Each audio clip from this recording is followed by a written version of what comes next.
and proceed with the meeting. So Kimberly, it's okay to start.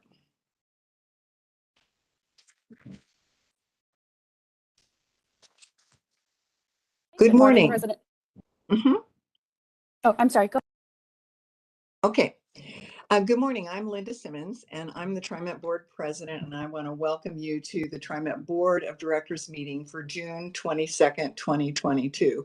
Interesting date that we have here. It'll only time that it will happen. We thank you for joining us online, and we're continuing to meet virtually because of the COVID pandemic. This morning, as always, we're going to begin the meeting with the public forum and a reminder that the public forum provides an opportunity for the community to share thoughts, concerns, or feedback about TriMet and our service. And for those of you who make a comment, we'd like you to know that in order to be recognized, you use the icon on your screen to raise your hand, and when it's your turn, you'll be called on to provide comments. We do ask that you limit your comments to 3 minutes, and so we'll go ahead and begin, and Kimberly Anco will call on the first speaker. Good morning, President Simmons. Our first speaker today is Doug Allen. Oh, Mr. Allen, your microphone is unmuted. Good morning, President. Welcome. Yes, thank you. Yes, good morning, President Simmons, directors, and General Manager DeSue. My name is Doug Allen, and I wish to offer testimony on Exhibit A to Resolution number 22-06-38, Conditions for Approval of the Modified LPA for the Interstate Bridge Replacement Project. Thank you for setting forth these conditions to safeguard Oregon TriMet riders and taxpayers from paying for maintenance and operation of new service to Vancouver. You are right to ask for new revenue to cover these costs. However, as written, the conditions have some ambiguity, and I am concerned that in the final crunch to put together financing, TriMet will be called upon to make contributions that will detract from other capital and operating needs within the district. For example, it isn't clear whether TriMet is offering to pay for expanded service and the necessary fleet and facilities up to the level previously specified in the CRC record of decision. Is TriMet only asking for funding for service beyond that level, or is TriMet asking for funding for the entire cost of service beyond current levels? You need to be clear that TriMet needs the full amount. Also, grade separation concepts for the steel bridge should face public scrutiny and future board approval. It also isn't clear what the phrase forecasted 2045 LRT IBR headways means. The only transit forecasting that I have seen so far anticipates 2045 yellow line frequencies of 8 trips per hour during the peak and 4 trips per hour off peak. I think that in order to meet Oregon's climate goals with realistic LRT vehicle loading assumptions, TriMet will need to think about 12 trips per hour during peak and much more than 4 off peak, which is today's frequency. Note that the yellow line originally opened with 5 trips per hour, cut back to 4 per hour to provide the needed capacity when the green line opened. You need funding for whatever full service level is found necessary to meet climate goals. You're on the right track with these conditions, but they need to be clearer that Oregon transit riders and taxpayers will be held harmless, and adequate transit service must be available to produce needed reductions in motor vehicle travel. In all likelihood, this will require funding for both expanded express bus service on I-5 as well as more frequent light rail expanded to Vancouver. Thank you for your time. Thank you, Mr. Allen. I appreciate your comments. Kimberly, next. President Simmons, we have one other speaker today. Camden McCone is the speaker, and the microphone is now unmuted. Hi there. Thanks for having me. I just had some questions on the feasibility study for the tunnel under downtown. Obviously, I know it's very early on, so it's very nebulous and vague right now, as expected. I was really just curious if there was any consideration to, instead of completely bypassing all of downtown, to perhaps having one underground stop at maybe Pioneer Square for transport or something like that. Because it seems to me the main issue for getting across downtown isn't necessarily that it goes to downtown at all, but that there are many stops downtown, and they are all at grade in mixed traffic, and so it goes very slow down there. I've made that trip many times, and I understand it's very painful. Mhm. And so I wonder if we could solve that same issue while still serving downtown. There are many people who would come from the east side and would need to get downtown, but that stretch through Old Town and the close to the waterfront is still pretty painful. And I think this could also set us up in a very long term for uh, maybe something like express routes or dare I say towards a metro. It's very long term thinking, but it can be helpful to set yourself up for maybe a little bit less work far down the line. Mhm. Um, just general curiosity, but appreciate the time. Thanks. Thank you. Actually, an underground under the river, under through downtown Portland has been discussed within the agency. So good thoughts, and definitely in the future, should it come to be. All right. Since there are no more individuals signed up to speak, I'll close the public forum and open the business meeting. So let's start with board reports. And today we begin with Director Kim and a report from the Accountability Committee. Good morning, Director Kim. Good morning. Good morning. Did you say accountability first? Accountability is first. You're on for 2 today. So accountability. Yeah. Sounds good. Let me pull this up. So we met on June 8th for the first of the 2 meetings that are set in this year, 2022. And we reviewed the accountability website statistics, and our committee member Dave Whipple explained that while with the newly designed TriMet.org, we were seeing fewer visits to the accountability center through the radio button at the top of the TriMet.org homepage. People are still using the search function to find what they're looking for, because visits to various pages within the accountability center remains steady in a year-over-year comparison. So, again, because of our homepage refresh, folks are, it might not be as robust that folks are using the search function, but they are getting to where they want to be, because we know that because year-over-year numbers are steady. The top areas of interest in the Accountability Center, based on the number of visits, included our financial information, board meeting information, and public records information. And our Accountability Committee member, Darlene Graham, reviewed at a high level of our Ethics Point hotline complaints over the past year as well. As a reminder, this hotline is administered by a third party and allows employees to make anonymous reports about fraud, waste, or abuse of our agency resources. And this type of resource is classified as Tier 1, while other types of reports are classified as Tier 2.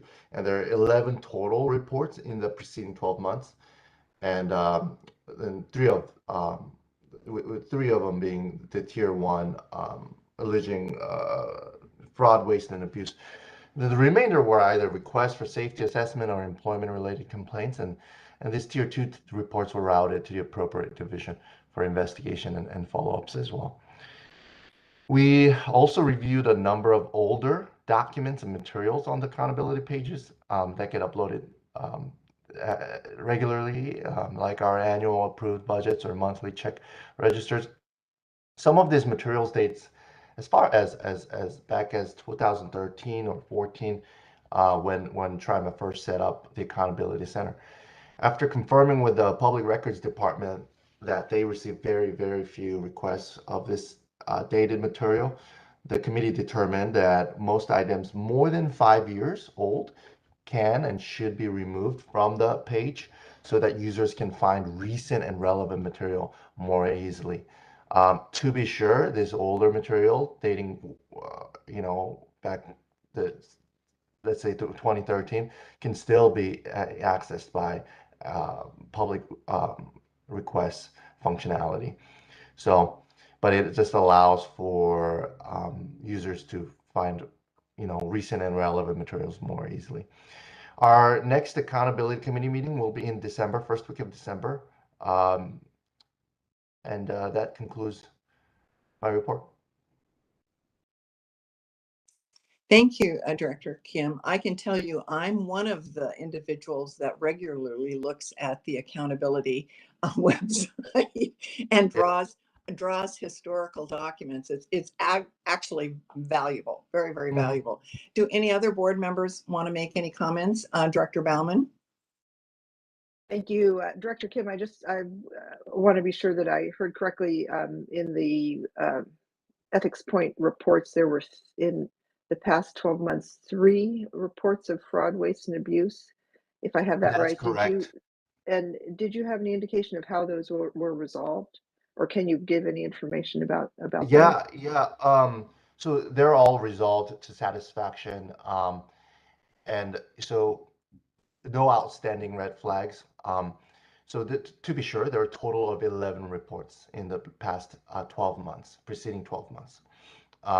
But again, tier 1 reports are what we're looking for, because tier 2 are just get routed for the proper channels. So of the 3 tier 1 reports, Darlene had looked into all of them and investigated and made determination, and none of them are outstanding.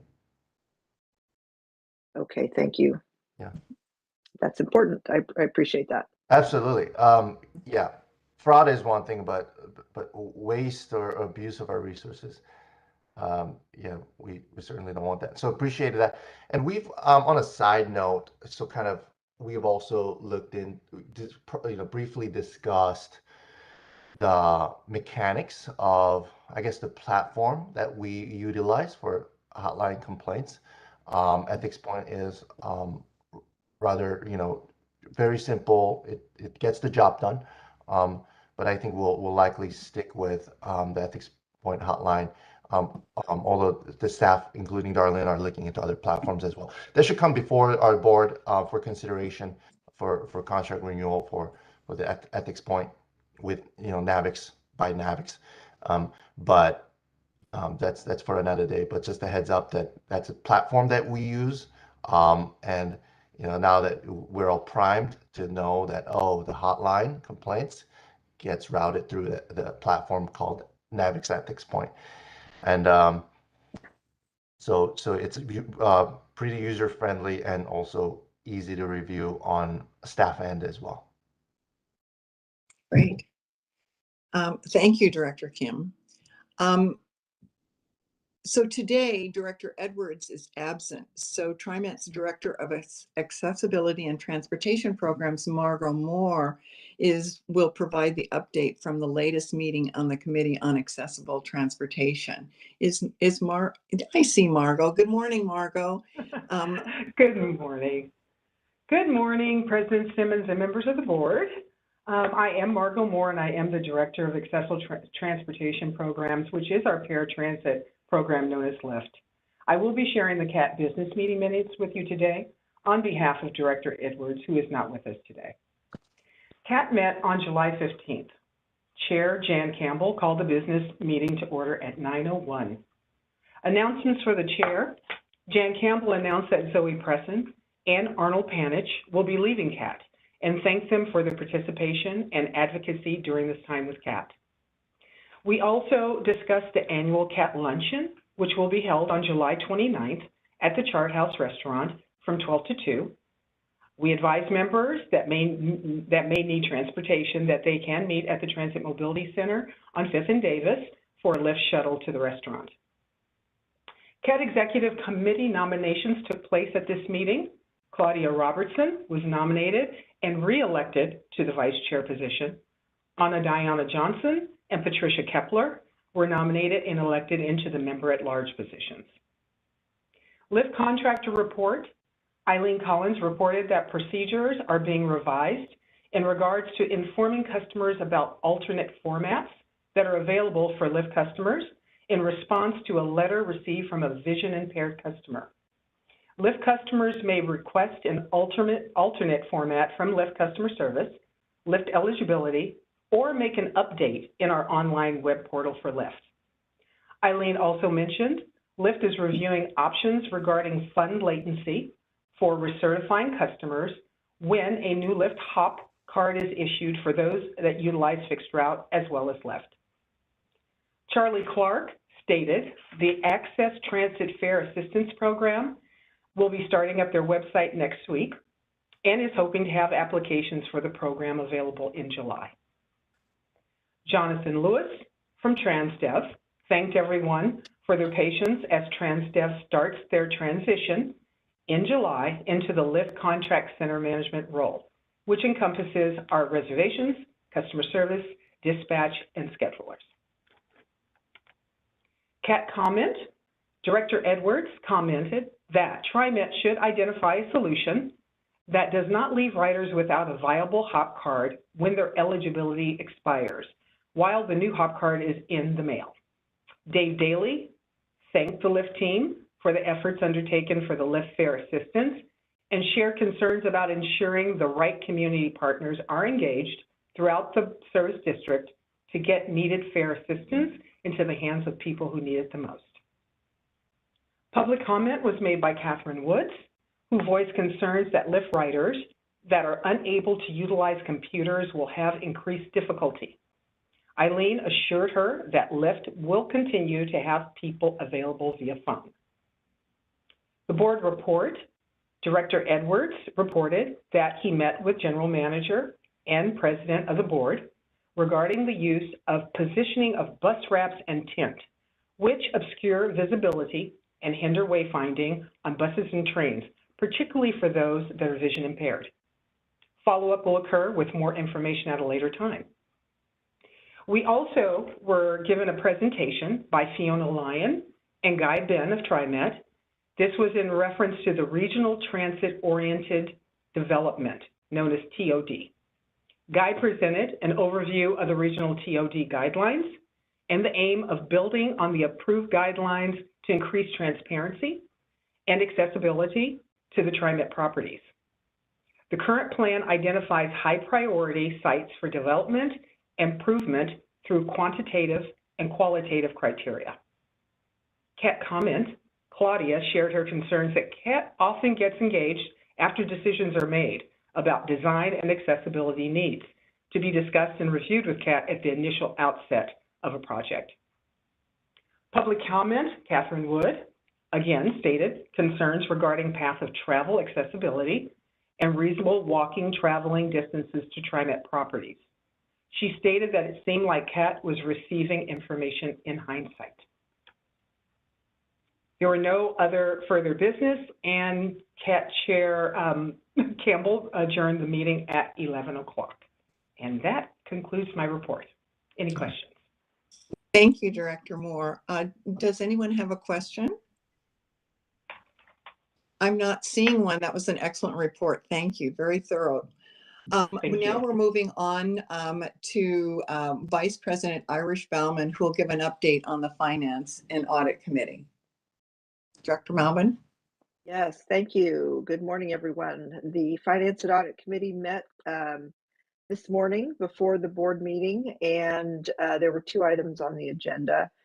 The first is some changes to fare policy. These, I will preface my remarks by saying that these changes are going to be coming before the board at the July meeting. So you're going to be hearing more about this, board members. The first proposal or the first policy change that we heard about was a proposal to eliminate the Honored Citizen Downtown Pass.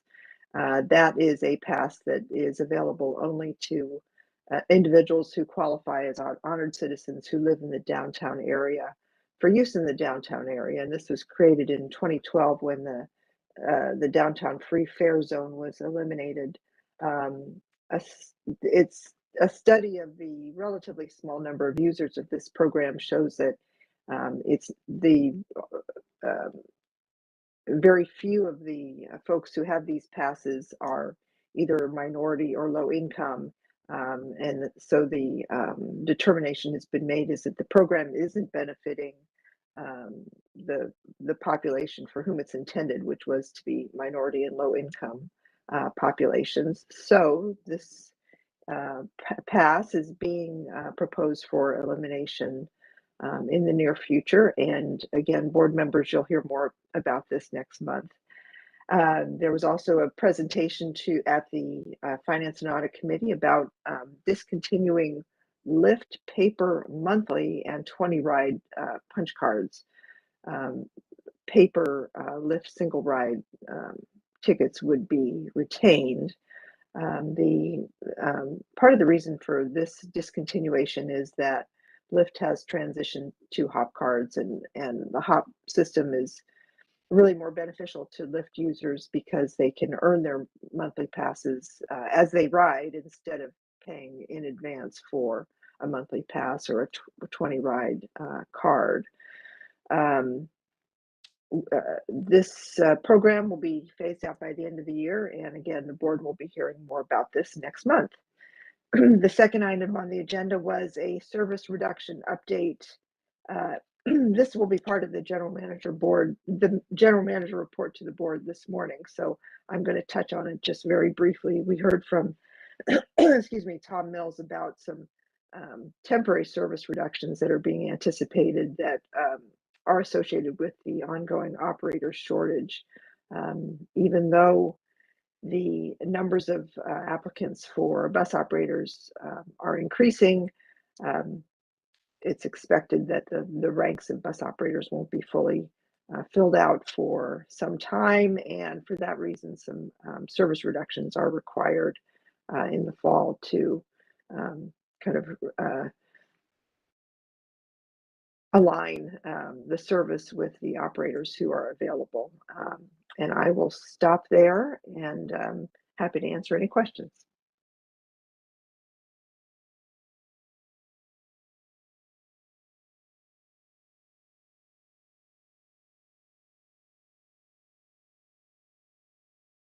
Linda, sorry. you're muted. I'm muted. Yeah, Director Way. Thank I'm you. sorry. It's okay. I couldn't find the hand thing for a while. Director Bauman, thank you for that report. I do have some questions. I could also save them when we have our deeper education sessions around the pass that some folks are currently using right now for the downtown. Do you know if other factors, it sounds like we're still going to have a discussion, but is one of the factors cost related, or is it just purely, user level? Like there just isn't enough folks who are taking advantage of this discount, I guess. And I'm still not quite sure if it's a discounted rate that the proposal is we're doing away with, or if again that particular population, instead of getting this, will be now getting another type of subsidized fare from us. Right. The folks who now qualify for this downtown pass would qualify for the honored citizen fare, so the half price fare ultimately. However, the current cost of this pass is only $10 for 2 years, so it's virtually free. And so you're right that individuals, unless they can receive other discounts, for example, unless they can get a free ticket from a social service agency, for example, they will be paying the honored citizen fare. So, the end result could be more fair revenue to TriMet, but the sense is that this program, again, is not, the vast majority of users in this program are not low income, and they're not minority. And so there's not a kind of a Title VI type benefit. And I will maybe stop there because you'll be hearing more about this next month, and I don't want to kind of step beyond the bounds of what I know. Okay, thank you. Okay, thank you very much, both for your question, Director Way, and your response, Director Bauman. So next this morning, we're going to go back to Director Kim and have an update on the Metro Policy Advisory Committee. Director Kim? Yes. Thank you, everyone. Report on our last May MPAC meeting for MPAC. At the May meeting, there were 2 briefings. First was an update on Metro's community placemaking grant, program. These grants are focused on, supporting community-led arts and cultural efforts to strengthen community resilience, and ranges from $5,000 to $25,000. And Metro will begin to accept applications for grants beginning August 5th. So if you know anyone, we can amplify that opportunity there. Next, we heard another in a series of presentations on the factors of homelessness and Metro's supportive housing services measure to provide impact members with background on progress and background from shelter providers. Updates were provided by Transition Projects, Central Cultural, and the City of Portland on addressing barriers to shelter siting and preparing to increase shelter space for next winter. So the City of Portland discussed the progress on their Safe Rest Villages program to create managed outdoor campsites, prevent unsanctioned camping, and ultimately transition people into more permanent housing. And Central Cultural also discussed their shelter siting project and some of the guidelines they're using for siting shelters in Washington County. This transition projects discuss some of the tactics for temporary and permanent shelter siting. MPEC members will continue to receive regular updates on these factors of homelessness and have the opportunity to consider and provide feedback on strategies for addressing homelessness in the region. If anyone has any questions or comments, route them to me. Happy to provide you further information. Thank you. Any questions for Director Kim? Thank you. Thanks. Now, we're going to move on. Director Lewis is absent today, so TriMet's Director of Equity, Inclusion, and Community Affairs, John Gardner, joins us with a report from the Reimagining Public Safety. Good morning, John. Good morning, President Simmons and members of the board. Can you hear me okay? Yes. All right. Well, thank you again for letting me provide the June Reimagine program update this morning. The meeting started with Reimagine Senior Program Coordinator Marissa Clark welcoming the committee members and staff to Tuesday's meeting. And despite the beautiful weather and summer solstice, we actually had good attendance for the late afternoon meeting. TriMet's Director of Security and Emergency Management, Pat Williams, provided the monthly security update and shared a few stories of good news as well as systems challenges that occurred over the last month on the system. Next, staff shared an update on the results of the committee's training RFP scoring process. And committee members Anna Deanna Johnson and Adam Jenkins shared their feedback on the process and their initial feelings on the quality of the training proposals that they and the rest of the work group reviewed and scored recently. In general, only 3 trainings were recommended to go forward at this time. The committee is still working through 7 additional training proposals that will probably require additional background and details from the proposers.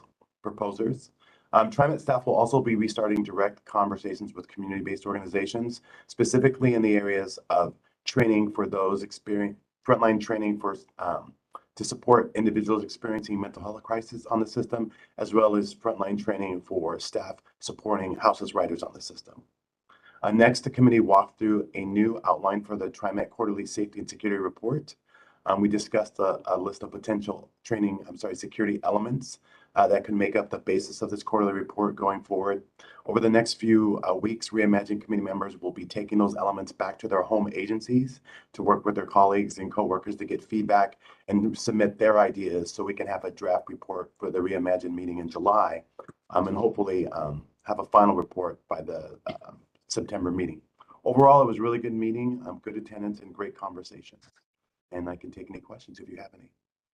Thank you, Director Gardner. Any questions for Director Gardner? Great report. Thank you, John. Now, let's see, our final report today is Director Way, who will give us an update on the Transit Equity Advisory Committee. Director Way? Thank you, President Simmons. Hello, board members. I'm also just going to be reading from my notes. So we had actually a very exciting TIAC meeting in June, on June 14th. We had our first ever retreat. I don't believe we really actually had a retreat before. That was sort of set as an intentional space to really look at TIAC's mission and vision, values, and also really do some relationship building with one another. TIAC is a committee that is primarily based of community representatives, community organizations, leaders. So we kind of have a whole gamut of different people who serve on TIAC, but the common theme that we all have is, again, just sort of a passion around having public transit that is equitable for all of our communities. So this is just part one of this retreat. We are going to have a part two conversation in July. And so we had a wonderful facilitator by the name of Jessica Stanton, who is just a consultant, just really great, knowledgeable person to help facilitate our conversation. So we really kick things off with some introductions, introducing ourselves, explaining gender pronouns and why that's important. And everyone went around and, basically shared just what really brought them to this committee, the work that they do in their respective organizations, and how are their goals aligned with TIAC's work. And then we also had another breakout question that was focused on just their connection to public transit and transportation, and why personally for them that is important. So it was just a really great way, again, to just sort of in a virtual way see who is participating in TIAC, see where different interests are. And then after that, John Gardner, who you just heard from, provided some agency updates and announcements. We also just spent a hefty amount of time going through a report that Amparo and Martine, two of our TriMet equity staffers, did back in the spring of last year. And those were some of the questions that were really just focused around, what are issues, topics that they felt that folks feel like, could be improved or could be revisited in TIAC. So it was a several pages long report, but we sort of dove in to looking at the feedback that was collected from some of those surveys. And then what we tried to do within small breakout rooms is really kind of prioritize on a high, medium, and low level some of the issues and some of the topics that came out. So, some of the themes were around TIAC members wanting to be more active in crafting the agenda, for example. Other topics included, in addition to TIAC that meets monthly and regularly, should there be other subcommittees around other additional topics that, if people are interested, they can sign on to, help lead. So again, just very, very interesting, enlightening conversations. But I would say I was just most excited at people really being highly engaged and really feeling like, okay, we, after a couple of years and obviously going through the pandemic, just really needing this space to connect with one another around again, equity and transit. So this kind of brings me to the last bit, which is sort of a precursor for next month. So next month, we are really going to be taking a look at our charter. We have a TIAC charter that I believe has been in place. John, please correct me if you're still here. I think 2017 or so was when that charter was created. So we wanted to take a look at that document again and see if we wanted to make any edits or revisions to it. And then this is also really exciting, but excuse me, this is something that staff has brought up, which is possible stipends for committee members. And I know that that has also perhaps come up in other committees as well. As, do we want to provide some stipends again to community volunteers who take time out of their day to serve on various TriMet committees. And then we are also going to be talking about just a TIAC membership, right? What does that entail? I believe that John wants to, this is a fabulous idea, he wants to do more TriMet one-on-one orientations in the fall. So, we have TIAC members who have been on TIAC for 3, 4, 5 years, to some folks who this is like literally their second meeting. So we want to make sure that we try to get everyone on the same page. And then just to lastly but not least, wrap up this, I really want to thank 3 of our TF members who have stepped forward to really help craft our agenda for this retreat. That's Lee Helfand, Tristan Isaac, and Ray Atkinson. And so I don't know if they're here listening, but they put in even at some more additional hours with myself and our equity department folks to really craft a meaningful retreat agenda. So that's all I have. And yeah, just excited for some of this work to develop furthermore. And I can take any questions or comments. Thank you, Director Way. I'm not seeing any hands raised, so we will just move on to the General Manager's monthly report. General Manager DeSue. Good morning, President Timmons, board directors, staff, and the public. Thank you all for being here with us today. We really appreciate that and all of the public comment. This morning, we will be sharing timely information on our operator shortage and upcoming service adjustments that need to be made to make the system more reliable. Also, the countdown underway to launch of TriMet's FX, which is Frequent Express Bus Service, our May ridership report numbers, and then I'll do a transit-oriented development update. We are making strides in our operator hiring as employees across the agency are helping us to bring more operators on board. We've been averaging about 70 to 80 applications per week, and our training classes are filling up, which are 26 maximum currently. Between February and the start of June, a fifth of applicants indicated that they were referred by employees.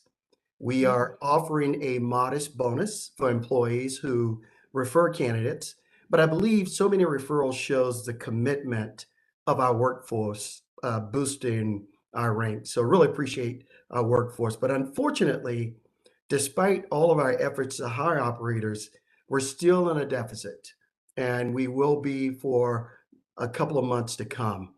That means that our customers are experiencing more canceled buses and MAX trains.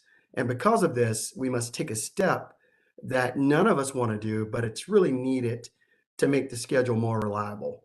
So I've asked our Mobility Planning and Policy Director, Tom Mills, to join us as he led the planning for a temporary cut in service levels that would go into effect in September. Tom?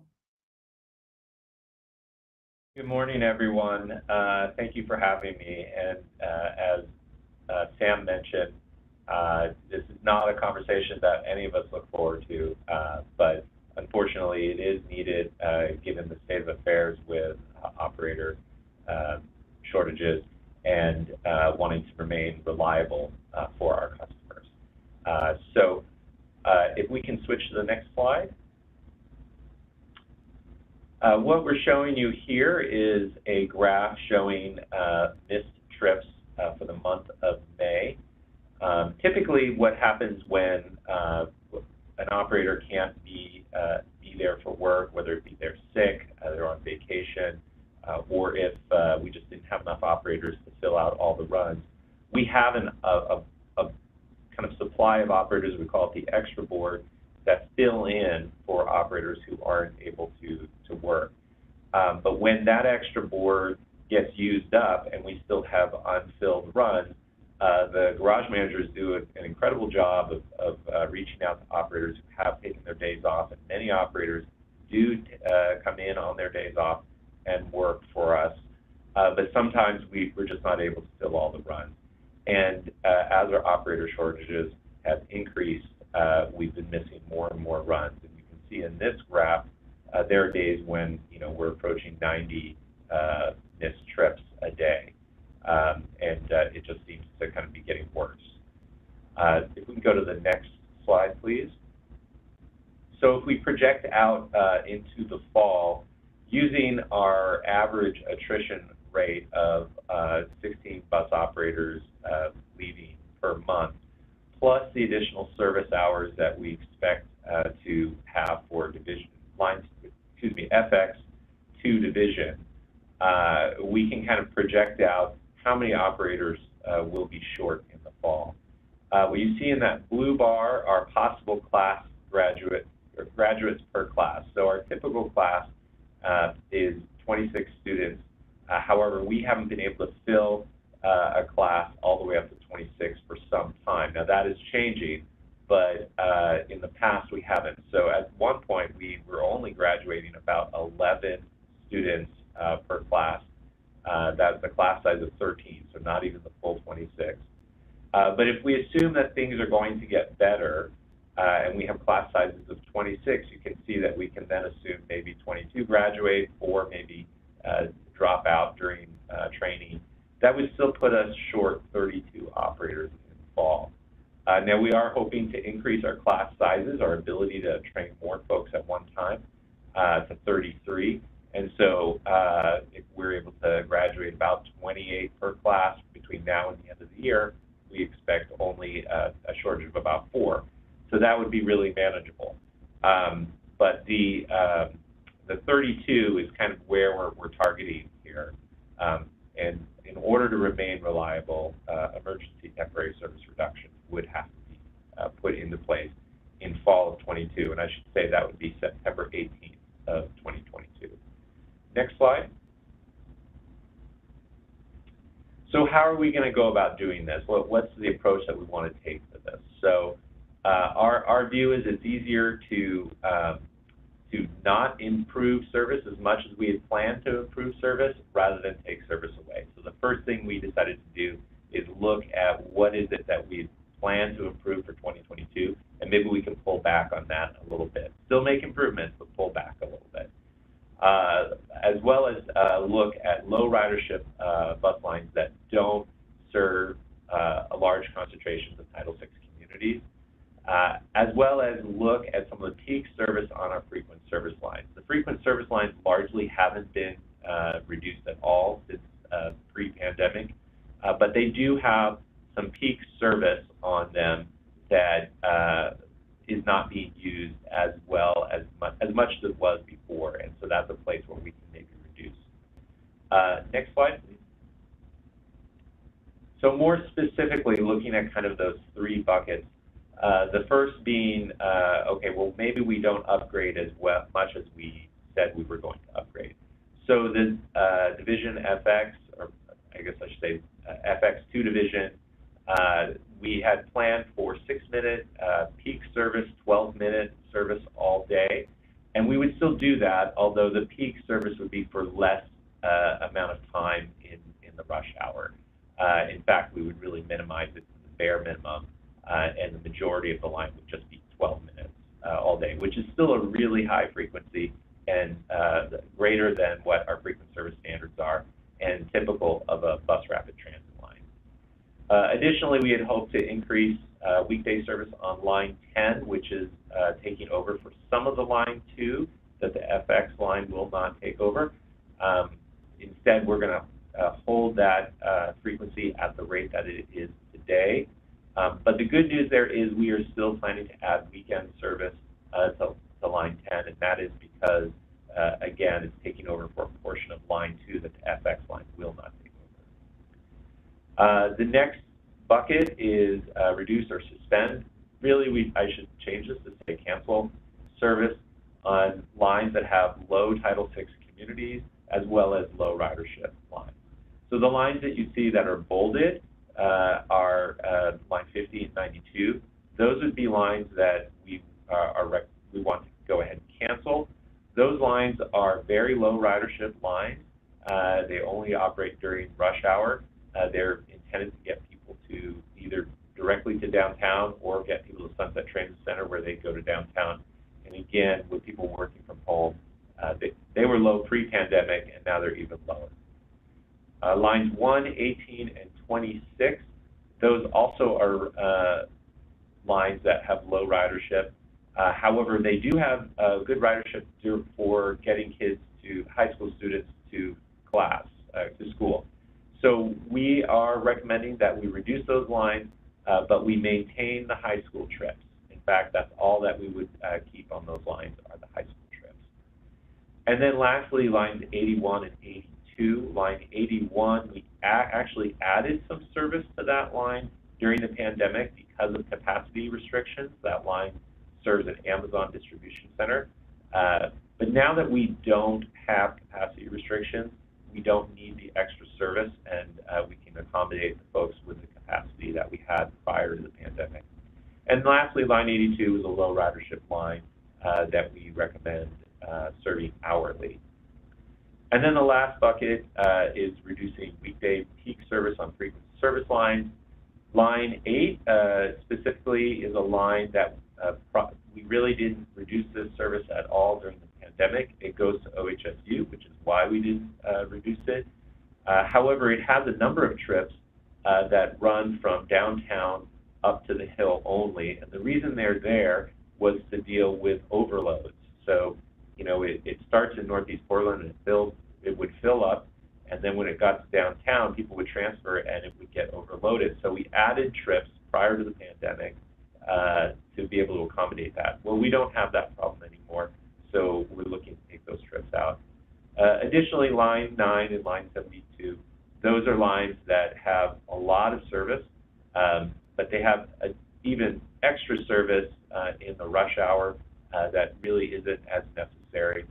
They would still have very high levels of service once we take those trips out.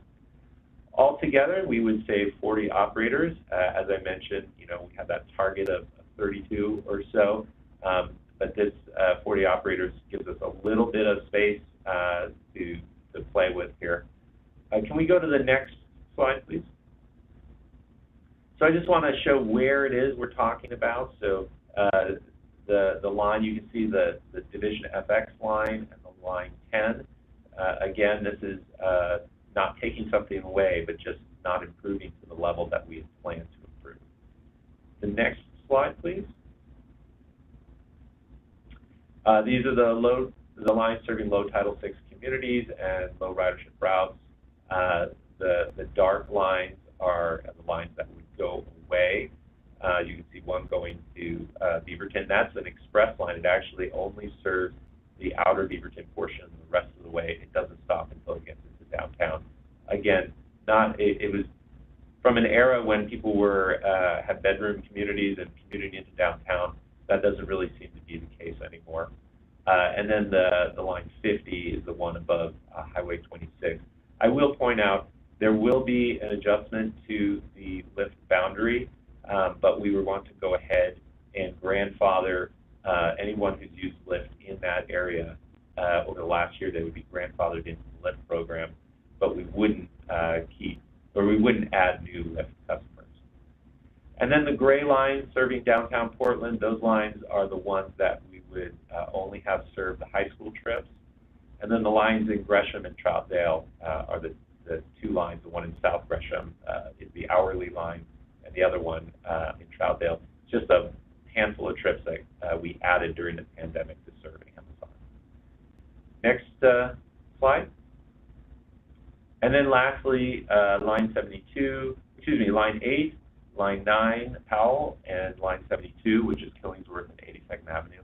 Again, these all would still have very high ridership, or excuse me, very high frequency, but just not the super frequency that it has today. Next slide. So the service reduction pre-pandemic, so right now, or since pre-pandemic, right now, we are at about a 19% reduction, slightly more. And we think that this reduction would get us to 22%. Not where we want to go, trending in the wrong direction, but we think that this will be the last one, and this is our temporary. We intend for this to be temporary. Next slide. And speaking of temporary and wanting to restore service, so we're aiming to begin adding back service hours in 2023. As Sam had mentioned, we're getting new operators in the door, so that's really great. But it really depends on those operator ranks and making sure that not just new operators are coming in, but we're also slowing the attrition rate as well. As we add back service, we're going to rely on the Forward Together process to guide our restoration plan, and we will be coming to you with a proposal for Forward Together. And because of that, you know, the service would look different than what it was prior to the reduction in service. So some of those lines that are really low ridership may not be in the Forward Together program and may not come back, or at least come back in the way they were, because they were low ridership prior to the pandemic, and maybe it doesn't make sense to restore those to the way they were. Lastly, I just want to mention with these service reductions, I don't have a slide for this, but just to say that we have already started reaching out to partners, reaching out to Apano, reaching out to PCC Southeast, reaching out to OHSU, Mountain Community College, as well as neighborhood groups and the jurisdictions as well.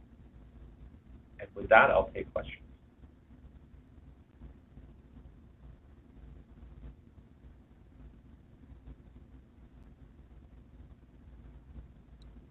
Tom, thank you. President Simmons, I don't know if you want to wait until the end of the GM report, but board questions, or if you want to do it now. Why don't we see if there's anyone that has any questions now? Those of us on Finance and Audit have had this opportunity to raise questions. So if Director Wei or Director Kim have questions, I think now would be a good time.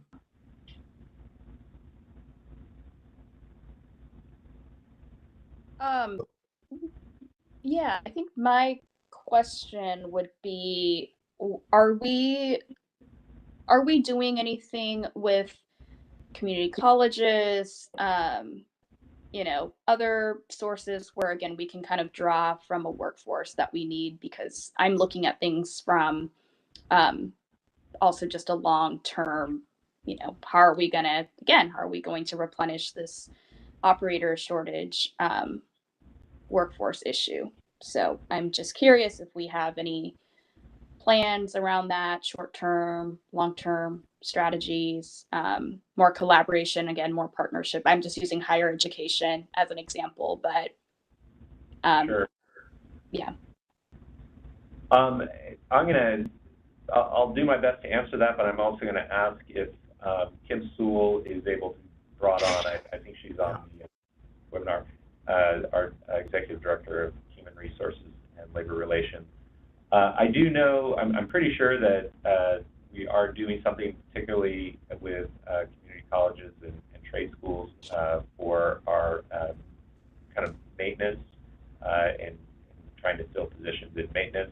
I'm not sure where we are with operators. Kim, I see you're on the line. If I can hand it off to you. Sure.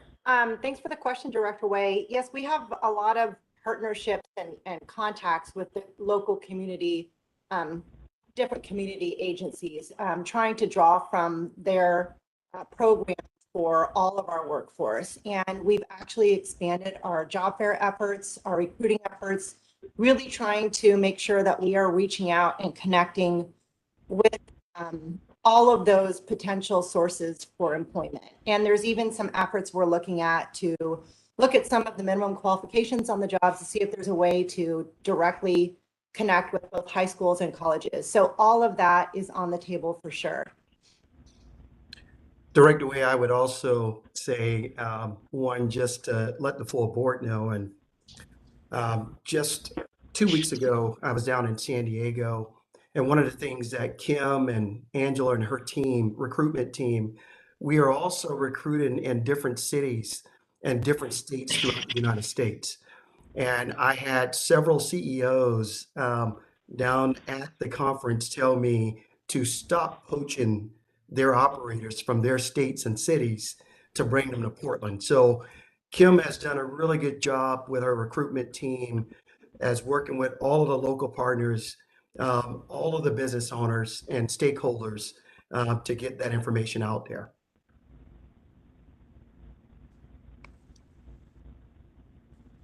Any other questions? Thank you, Tom. Sam, I'll turn it back over to you. Tom, thanks for the update. And I just want to let everybody know this is hard. If you just looked at the airlines this weekend, what's going on, 3,000 flights that stranded people across the United States and actually globally. And they are in this crisis of trying to do the same things that we are trying to do. And the key piece here is being reliable. making sure that the customers that need the service are able to get to opportunities in a timely manner. And that's what we want to do. And we will strengthen this operator shortage up. And I know that the entire agency is supporting us to move in that direction. And we've reached out to all of our partners locally and regionally to work with us as well. So thanks for the update.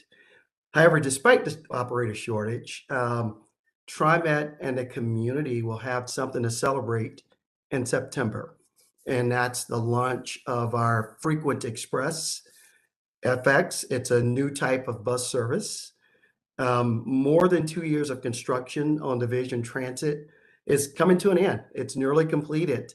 And we have already begun the 100-day countdown to the start of service. Actually, in fact, we are at 87 days right now from the start of FX2 division line, which will begin running September 18th. So hopefully all of you are able to attend our opening ceremony, and staff will get that information out to you and get it on your calendars.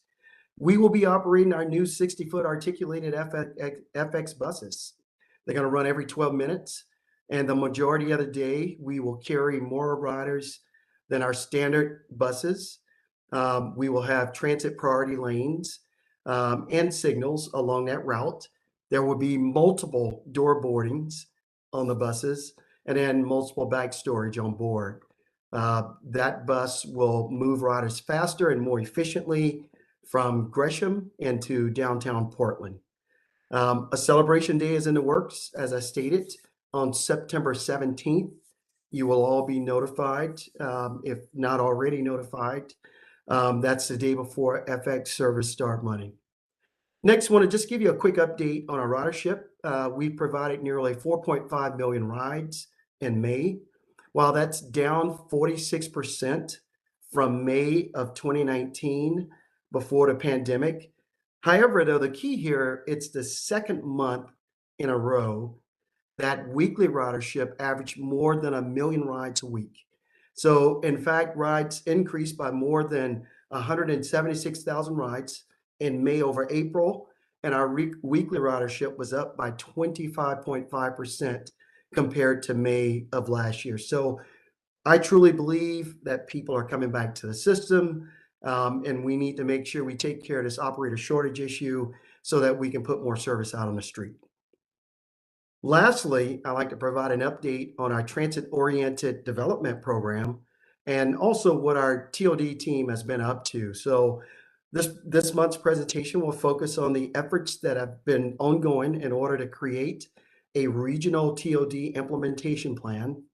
Lance Ertz and our real estate and transit-oriented development director, he joins us now with some members of his team to really give us an update. So Lance, I'll turn it over to you. Thank you, General Manager DeSue.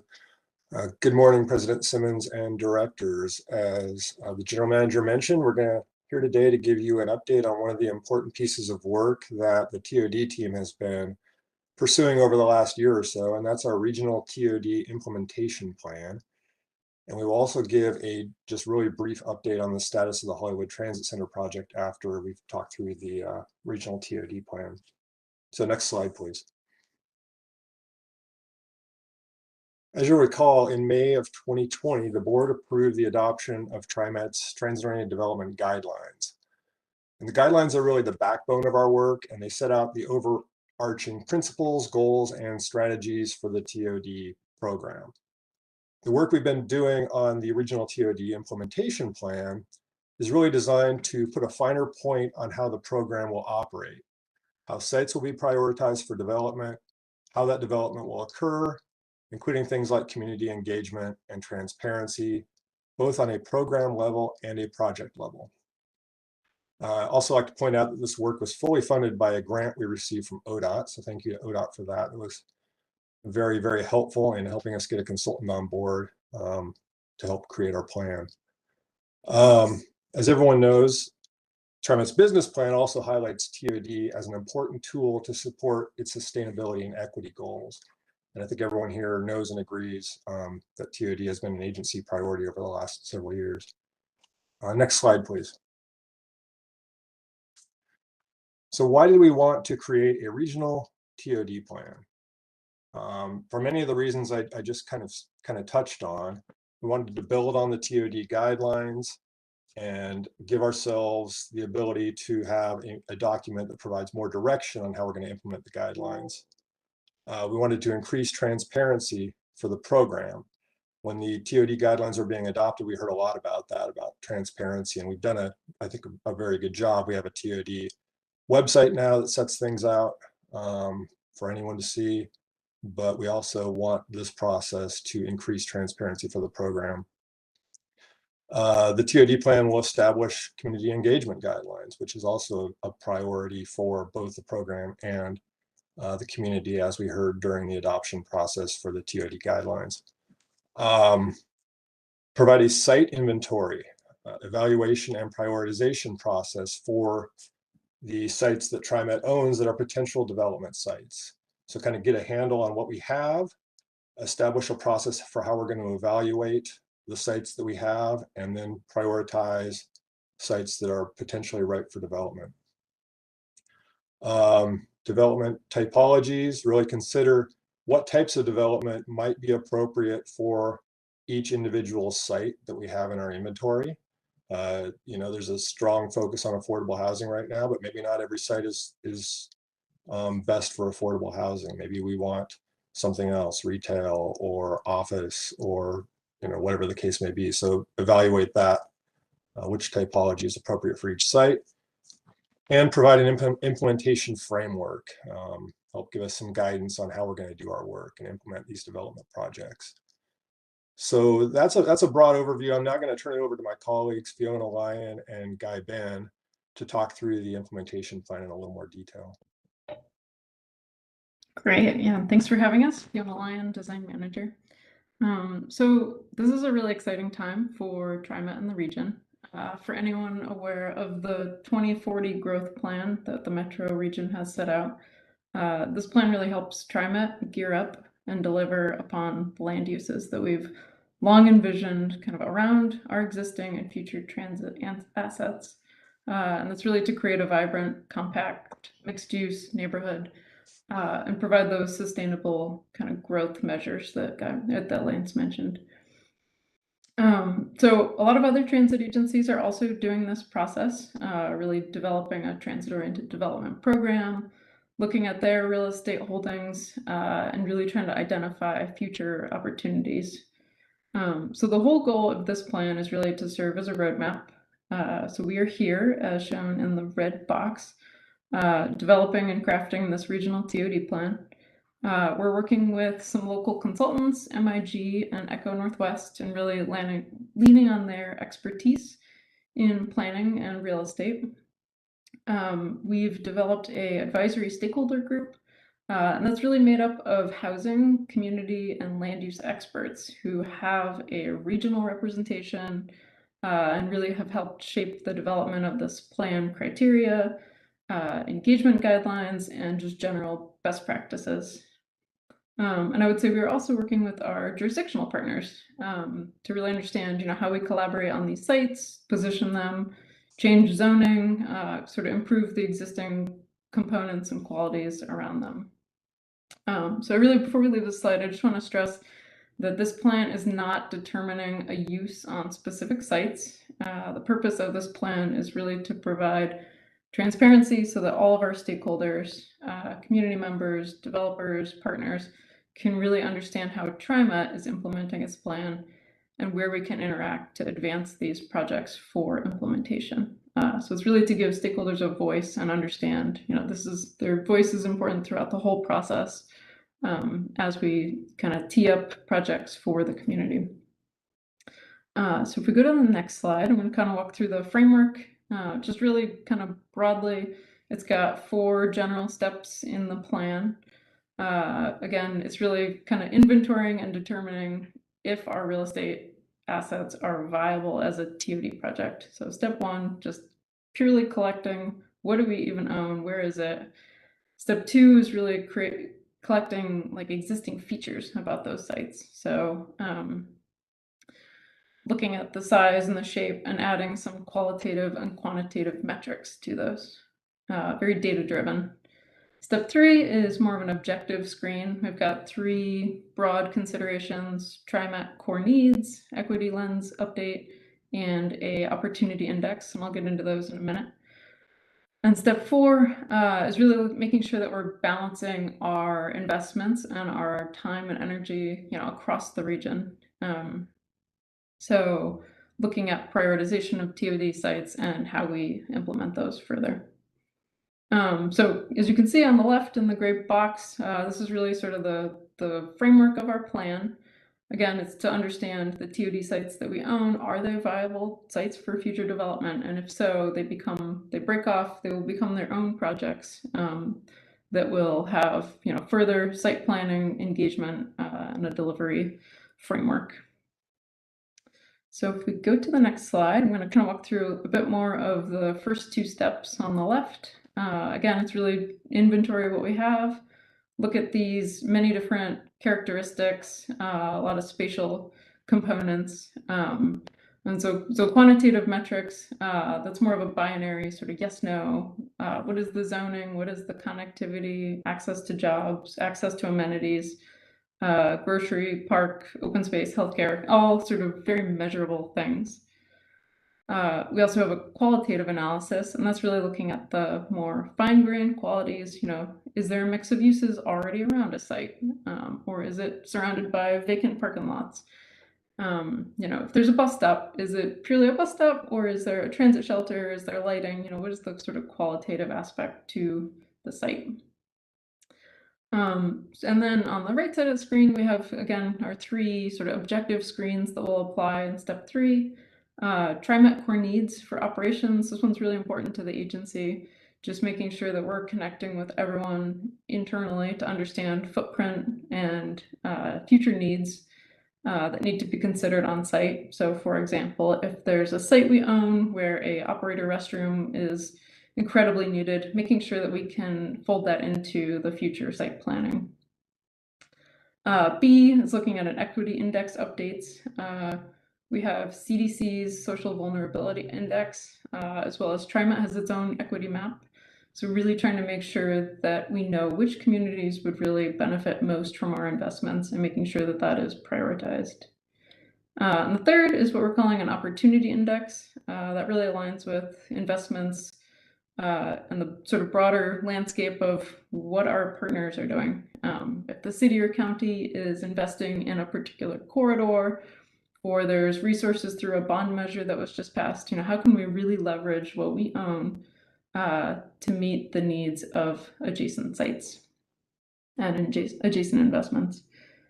So if we go to the next slide, I'm going to quickly just talk about sort of what will be generated from this plan at a really high level, sort of broken into 2 different buckets. We won't have a rank. It'll be more sort of bucket categories. But it's really looking at those that are primed and well positioned versus those that are really not very well connected currently with the community or the existing fabric. So primed, again, great surrounding uses, a lot of amenities and assets, really kind of awesome to be advanced into a TOD project.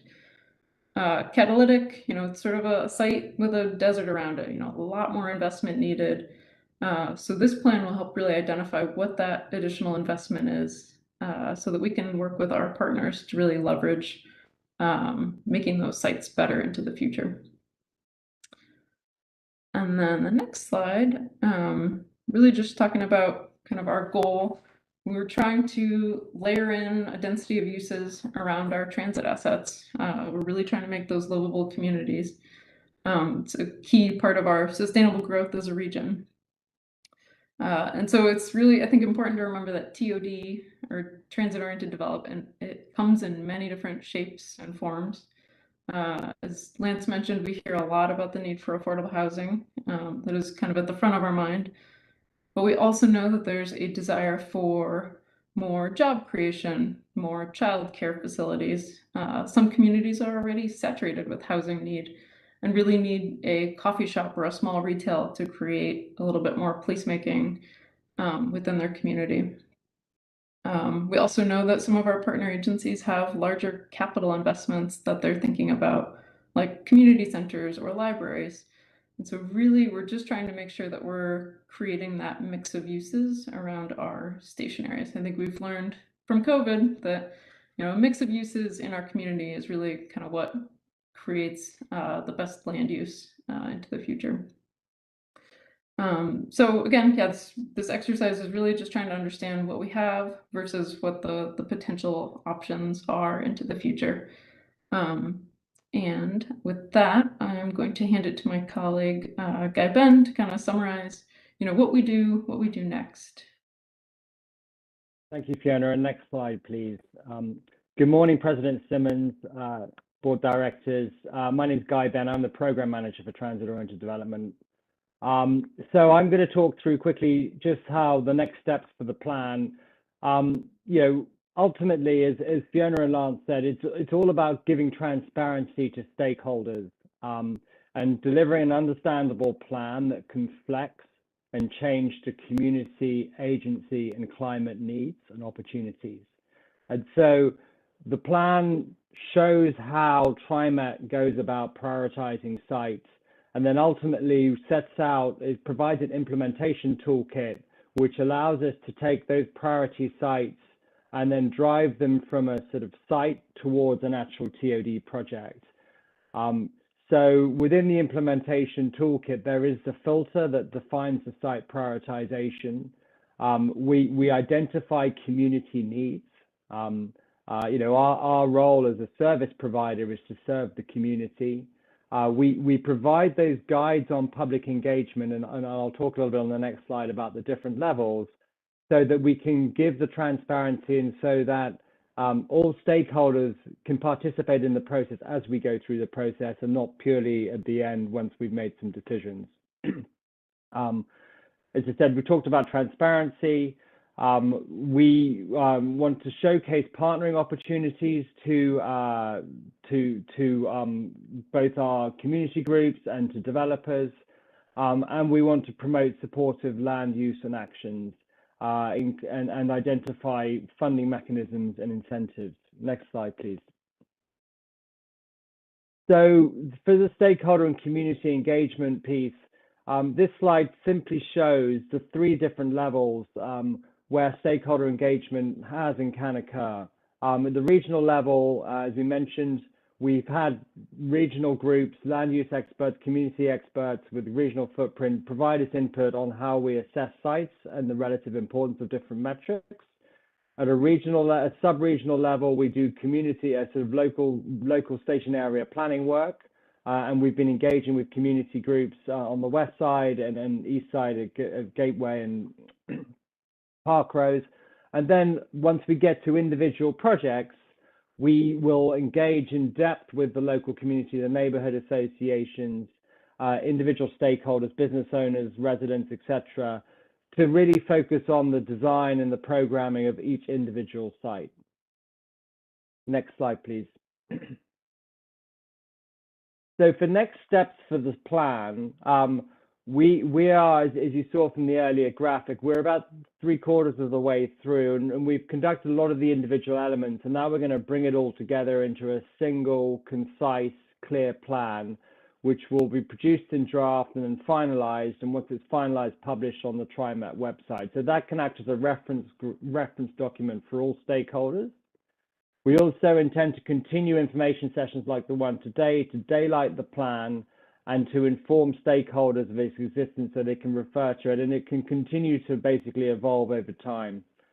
We will rerun, or we're going to run the TOD site filter to confirm priority sites, which will set the agenda for the TOD team and which sites to focus on. And then we'll create a work plan for those priority sites, including stakeholder engagement for each site as we drive each site forward. And to wrap up today's presentation, just to give sort of by way of example as well, I want to just give you a quick update to the board on the Hollywood Hub project or the redevelopment of Hollywood Transit Center. So if we go to the next slide, please. We've been to the board several times to discuss this project, most recently in January when we had approval of the contractor's contract for the design services. and again back in December to approve the sort of outline project economics. We've been engaging sort of since project inception back in 2020 and before on the design of the project. And today what I wanted to inform the board is a significant change that we've managed to secure with support and really insight from some of the community advocates, including Mr. Allen, who spoke earlier this morning, on basically a change to the site which allows affordable housing to be delivered on the entire site. And on the left-hand side here, you see what was the site plan at the beginning of this year, and there was a boundary that prevented affordable housing development in the top right-hand corner of the site that's shaded white. Further to understanding the origins of that boundary, TriMet went to federal agencies, HUD, Housing and Urban Development, the Census Bureau, and also the IRS, and then to state agencies, OHCS, to basically get a resolution that allowed for a tax credit basis boost over the entire site. And that has allowed us to move to a new site plan, which you see on the right-hand side here, which provides a better footprint building that has the activation on Halsey Street that the city has been looking for, and provide more affordable housing units. If you go to the next slide, please. We will come back and present this again to the board, but because it's sort of breaking news, we wanted to bring it to the board's attention. We're going to be going to the Hollywood Design, or to the design commissioners, the city's design commissioners, on July 7th to sort of get their input on these new plans. But what you see here on the left is a rendering of the new massing that we've been working on with our partner, Bridge Housing, and a site plan that shows how the ramp and the public space and the new bus and other facilities are evolving as we go through design. And we're still very early on in the design process, really about 10–15% design, but it's beginning to come to life, and hopefully you can see the improvement in terms of site footprint and public spaces that we've been able to achieve with support from community advocates. So that wraps up today's presentation, and we're very happy to take any questions on either the Hollywood project or really more focused on today's topic, the regional TOD plan. Thank you. Director Gonzalez. Thank you very much, President Simmons. I appreciate to the TOD team, I appreciate the update. Thanks so much. Been super curious to know what's been going on with TOD. And I'm glad to see that there's some advancement on the regional planning, and there's more documents to publish for the market to respond to. So I got a couple questions, simple ones, really around the priority sites. I didn't hear in the presentation, I might have missed it, you might have said it. Did you identify, how many priority sites have you identified? And are we limiting ourselves to looking at priority sites within the areas that TriMet has current jurisdiction over? Or are we also looking at privately held land? I'll start, and then Fiona or Lance would like to jump in. So we're trying to avoid creation of a list. The design of the plan is being put together in a way that it can be dynamic and react to external third-party requirements, TriMet's needs, changing equity considerations. So ultimately, we haven't concluded and produced the next 5 or 6 targets that we think are the highest priority. But we will be, as we complete the plan, and we're due to have our final stakeholder advisory group meeting in a week or two, we will have a bucket list of the primed TOD sites and the catalytic TOD sites. And depending on resources, and there are a number of projects that sort of are moving forward due to third-party influences, we will probably, we will go make a recommendation to the general manager and to the board as to the 2 or 3 sites that the TOD team has capacity to focus on and move forward. So the answer is we haven't got the exact sites labeled as yet. Thank you. And it sounds like that could be a future step, to be looking at some high priority sites. Would those sites then, are you thinking at that point you would issue on a parcel basis? And would those parcels be, again, land that is within the current TriMet purview? Yeah. So sorry, I didn't address the second part of your question, Director Gonzalez. Yeah, the answer is that our focus with the plan is on TriMet controlled parcels. Now it's designed in a way that we may own a small parcel and there may be a private developer with a large project next door, in which case that would become part of our focus. But if we don't have such an opportunity, then we can focus on one of our other parcels that may be a larger parcel. So it is TriMet owned land, because what we do recognize is firstly, we cannot control third-party owned land. And also, TriMet, first and foremost, we are a transit agency, not a developer. And so when we come to bring a project to fruition, we're bringing in a development partner to help us deliver it. Thank you. Director Way?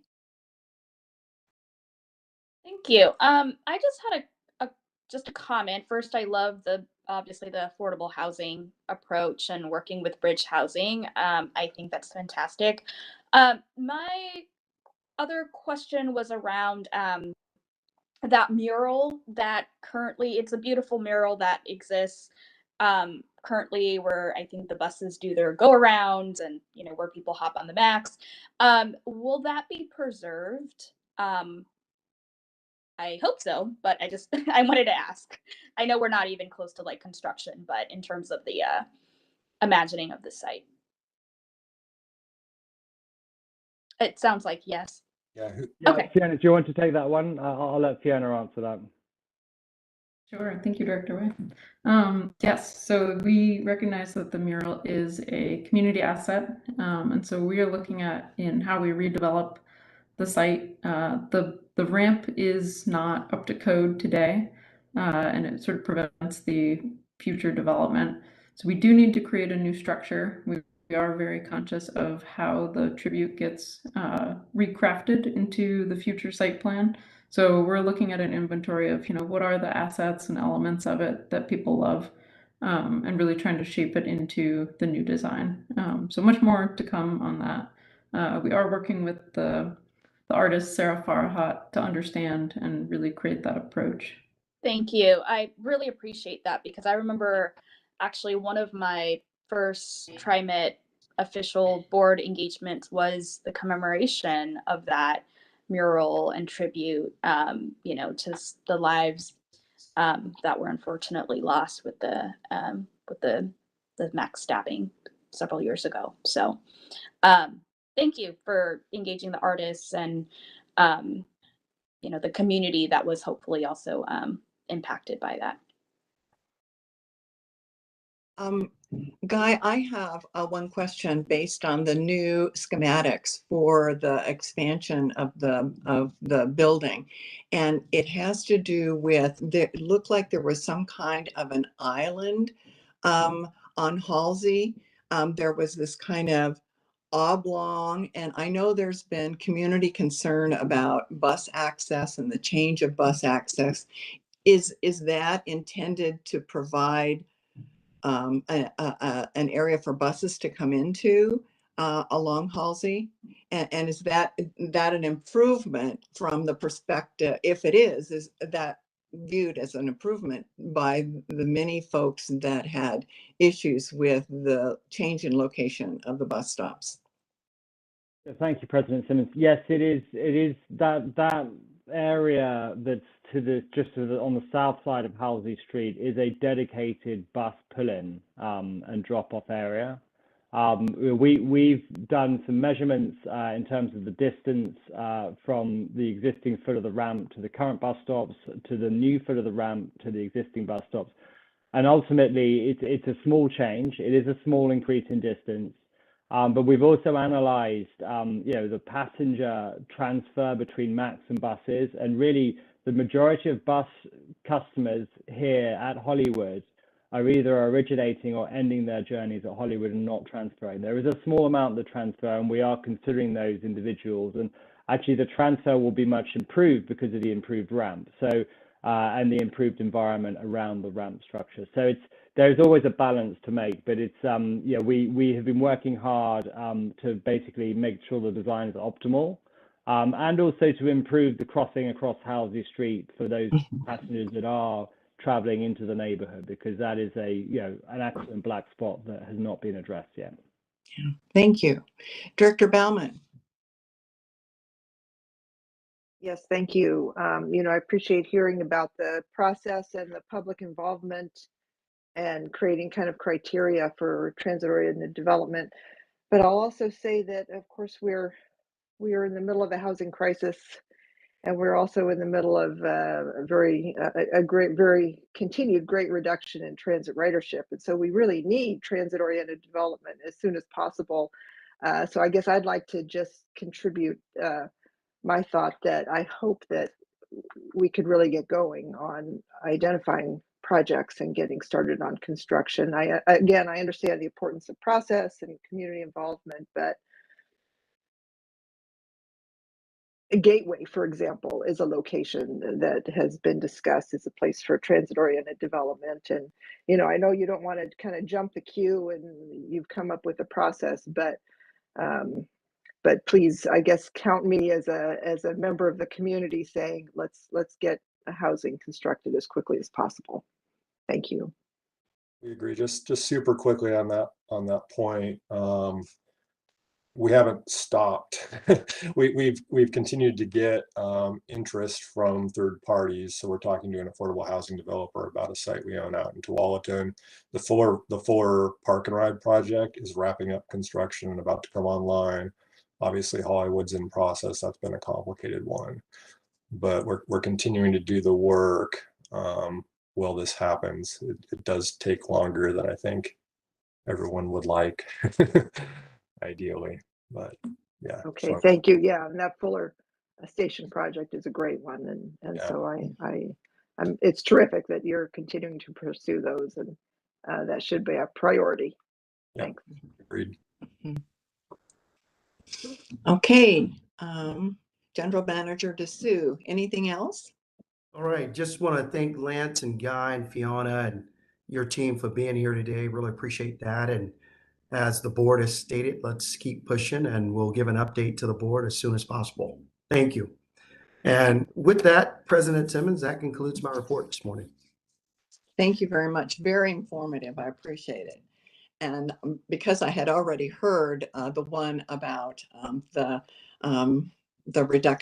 minor reduction in service, temporary reduction in service, I'm always really excited to hear about transit-oriented development, as are other board members. So let's move forward now with the business before the board, which starts with the consent agenda. And there are two routine items for approval by the board in one blanket motion. And one is amending approval of the amended minutes for the April board meeting, where the minutes have been amended to reflect that Director Gardner gave the TIAC update in April in Director Way's absence. And then also approving the minutes of our last meeting in May. Does anyone wish to remove any of these items, or are we ready to vote? Ready for a motion, at least. And I can't see everyone, so I'm going to assume that you don't. So I'm going to entertain a motion to approve the items. I move to approve the items in the consent agenda. Thank you, Second, Director Director Gonzalez. Thank you, Director Kim. It's been moved and seconded. All in favor, please say aye. Aye. Aye. Opposed? Any opposed? Okay, motion carries. All right, now we're going to go into our resolutions. And today, our first resolution we will consider is Resolution 22-06-36, confirming appointments to the 22-23 HB 2017 Transit Advisory Committee, as well as approving updates to the committee bylaws. Mr. General Manager, your comments. Thanks, President Simmons, members of the board. So HB 2017, also known as Keep Oregon Moving Act, requires the board to establish and appoint members to a transit advisory committee. This committee provides critical assistance to TriMet in developing projects and programs funded by HB 2017. Members of the advisory committee represent transit users, seniors, people with disabilities, employers, environmental, educational interests, minorities, youth, and low-income communities. Service providers, regional governmental entities, and other interested parties are also represented. Members of the TriMet TAC, which is a Transit Equity Advisory Committee, and our CAT, which is Committee on Accessible Transportation, are both represented on the Transit Advisory Committee. This resolution requests that the board confirm the reappointments of the returning advisory committee members. It also requests the appointment of replacements for departing advisory committees. The proposed 2022-2023 advisory committee includes 20 reappointments and 6 new members. As required by HB 2017, proposed committee memberships includes a broad ranges of interests, perspectives, racial and cultural backgrounds. It also ensures representation from all major regional governmental jurisdictions. This resolution also requests that the board approve amendments to the advisory committee bylaws that indicate how many terms advisory committee members may serve. Although approval of this resolution will have no direct budgetary impact, advisory committee maintenance is necessary for TriMet to receive HB 2017 funding. With that, the Transit Advisory Committee and TriMet staff recommend your approval. Okay. So hearing that, is there a motion to approve? So moved. Lori. Thank you, Director Bauman. Is there a second? Wait a second. Thank you, Director Way. Now it's time for comment, and I'm sorry for the pounding behind me, but there are people on my roof, so I hope you can hear me. But I plan to make a comment, and it's that I plan to vote against this resolution, and should the resolution not be approved, propose alternatives back to the Transit Advisory Committee for their consideration. I hope once you hear my reasons, you'll consider joining me in voting against the resolution.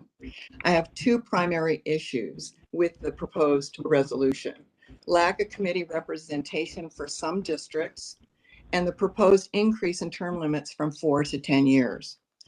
First, TriMet sets board member district boundaries to closely provide representation based on similar number of citizens per district. However, the 7 TriMet districts don't fit neatly into 3 counties, nor do they have comparable access to transit. For example, districts 3 and 7, Director Way, have the least access to bus, rail, and the funding for HB 2017 for regional coordination is an attempt to address some of the needs. Regional coordination is designed to improve last mile shuttles within the TriMet district and or service that would help reduce fragmentation between TriMet and communities outside the TriMet service district, but still within Clackamas, Multnomah, and Washington counties. So why do I have an issue with representation? 2 years ago, after the August 2020 Transit Advisory Committee meeting, I received complaints from a mayor and several community citizens representing a city, the Chamber of Commerce, Aging Age Force, Task Force, Meals on Wheels, and Meals on Wheels for People-Centered Council, stating that although they had met several times with the Transit Advisory Committee and provided testimony and justification for their request for an inflationary adjustment in the regional coordination program to maintain service, their request was not funded. What was difficult for the parties to understand was that in a prior HB 2017 allocation, an expansion of the shuttle was funded, but due to financial cutbacks, this expansion had never occurred. With inflation and cost of living increases, flat funding for the prior 4 years, which is 2 funding cycles for regional coordination, would cause a cut in service. I have copies of all the testimony and letters from the individuals that were provided to the advisory committee. By the time I learned of their concerns and inquired of the general manager and TriMet staff, I was told it was too late and that although public testimony before the full committee is welcome, community members must seek the support of individual committee members in their county to advocate for their requests. And since that didn't happen, there was no adjustment made. Advisory committee members appear to be appointed by county. However, as board members, we serve a district. And for example, District 3 has only 1 representative on the advisory committee. And they're not from an area that receives regional coordination benefits. If you were on the TriMet board 2 years ago, when the HB 2017 allocation came to the board for a vote, you may recall I raised an issue with the process. However, I withdrew my objection when Washington County at the last minute agreed to provide one-time allocation of their carry forward funds to maintain support for the programs funded through regional coordination funding. However, I stated that I would stay on top of the issue to make sure it didn't happen again. What I'm proposing to the TriMet staff is to appoint 1 to 2 advisory committee members from elected or appointed positions within District 3 and 7 that could represent and speak to the needs for the enhanced regional coordination. I'd be happy to provide staff with names for consideration from District 3, and I imagine Director Way would be willing to supply names as well for District 7. I want to give you an example where Clackamas, there is no direct transit between Tualatin and Oregon City, and Clackamas was urged to file an application for discretionary funding from the state to address a regional coordination need that would provide the direct transit.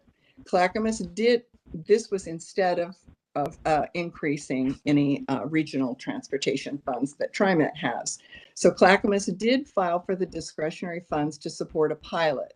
Instead of direct transit, it involved ride connection, picking up commuters at Bridgeport Transit Center and driving them to Stafford Road, which is an exit on 205, where Smart Transit from Wilsonville would provide transit to Clackamas Town Center.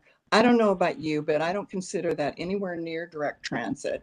205 is equally congested with cars as I-5 and 217, and all major interstates desperately need more transit, but it has to be reliable, safe, and not require 5 times the time it takes to drive by car. So that's my first issue. My second issue is with the advisory committee recommendation for a bylaws proposal to increase term limits from 2 2-year terms, which is 4 years, to 5 2-year terms, which is 10 years. I don't know of any position elected or appointed that grants up to 10 years of appointment. Oh yes, there is the Supreme Court justices. But this is an advisory committee with lots of money at stake. And let me review for you the current advisory committee bylaws only require that there be 7 members. However, the number of this proposal of new members will grow to 26, with 11 of the 20 existing members already having served the maximum term limit of 4 years. So why would a committee recommend increasing the term limits to 5 or 10 years? The explanation is for continuity of membership. Or could it be the ability to influence the allocations of growing funding source that make sure it serves their constituents? For the next funding cycle, TriMet estimates its share of HB 2017 will grow to $183.2 million. Regional coordination funding has been flat since 2017 when the program began at $3 million. For those listening who are unfamiliar with HB 2017 funding, the statute directs funding to be used for 6 areas: electric buses, low-income fare programs, service improvements, regional coordination, school transportation, and senior and disabled transportation. I ask you as my fellow board members, this does not affect all of you, but it does desperately affect people that have very limited access and where right now transit does not provide any direct communication east to west or north to south. And if you agree with my concerns, I suggest that we send a message to the advisory committee to propose a more regional term limit. And I'd be open to suggestions from any of you as board members, should you agree to vote against this resolution along with me. Realize as board members, we're screened and scrutinized by the governor and the state senate. And yet we're only limited to 8 years, 1 4-year term with the potential of another 4-year term. So with that as my comment, I open it up for any further discussions. And I'd also like to know from General Manager Dessou, if we didn't approve this with this and send it back to the committee, does it create any kind of interference with the ability to continue to conduct the work of the committee and move forward with the discussions for the next cycle? Thanks, President Simmons. Let me bring in Tom Mills, who is very close to the advisory committee, to answer a couple of questions or points that you made. Tom? Okay. Thank you, Sam, and thank you for your comments, Director Simmons. To answer your question that you just posed, the answer is no, not immediately. So the committee has been meeting, but they haven't taken any votes because they haven't been, officially confirmed by you, the board.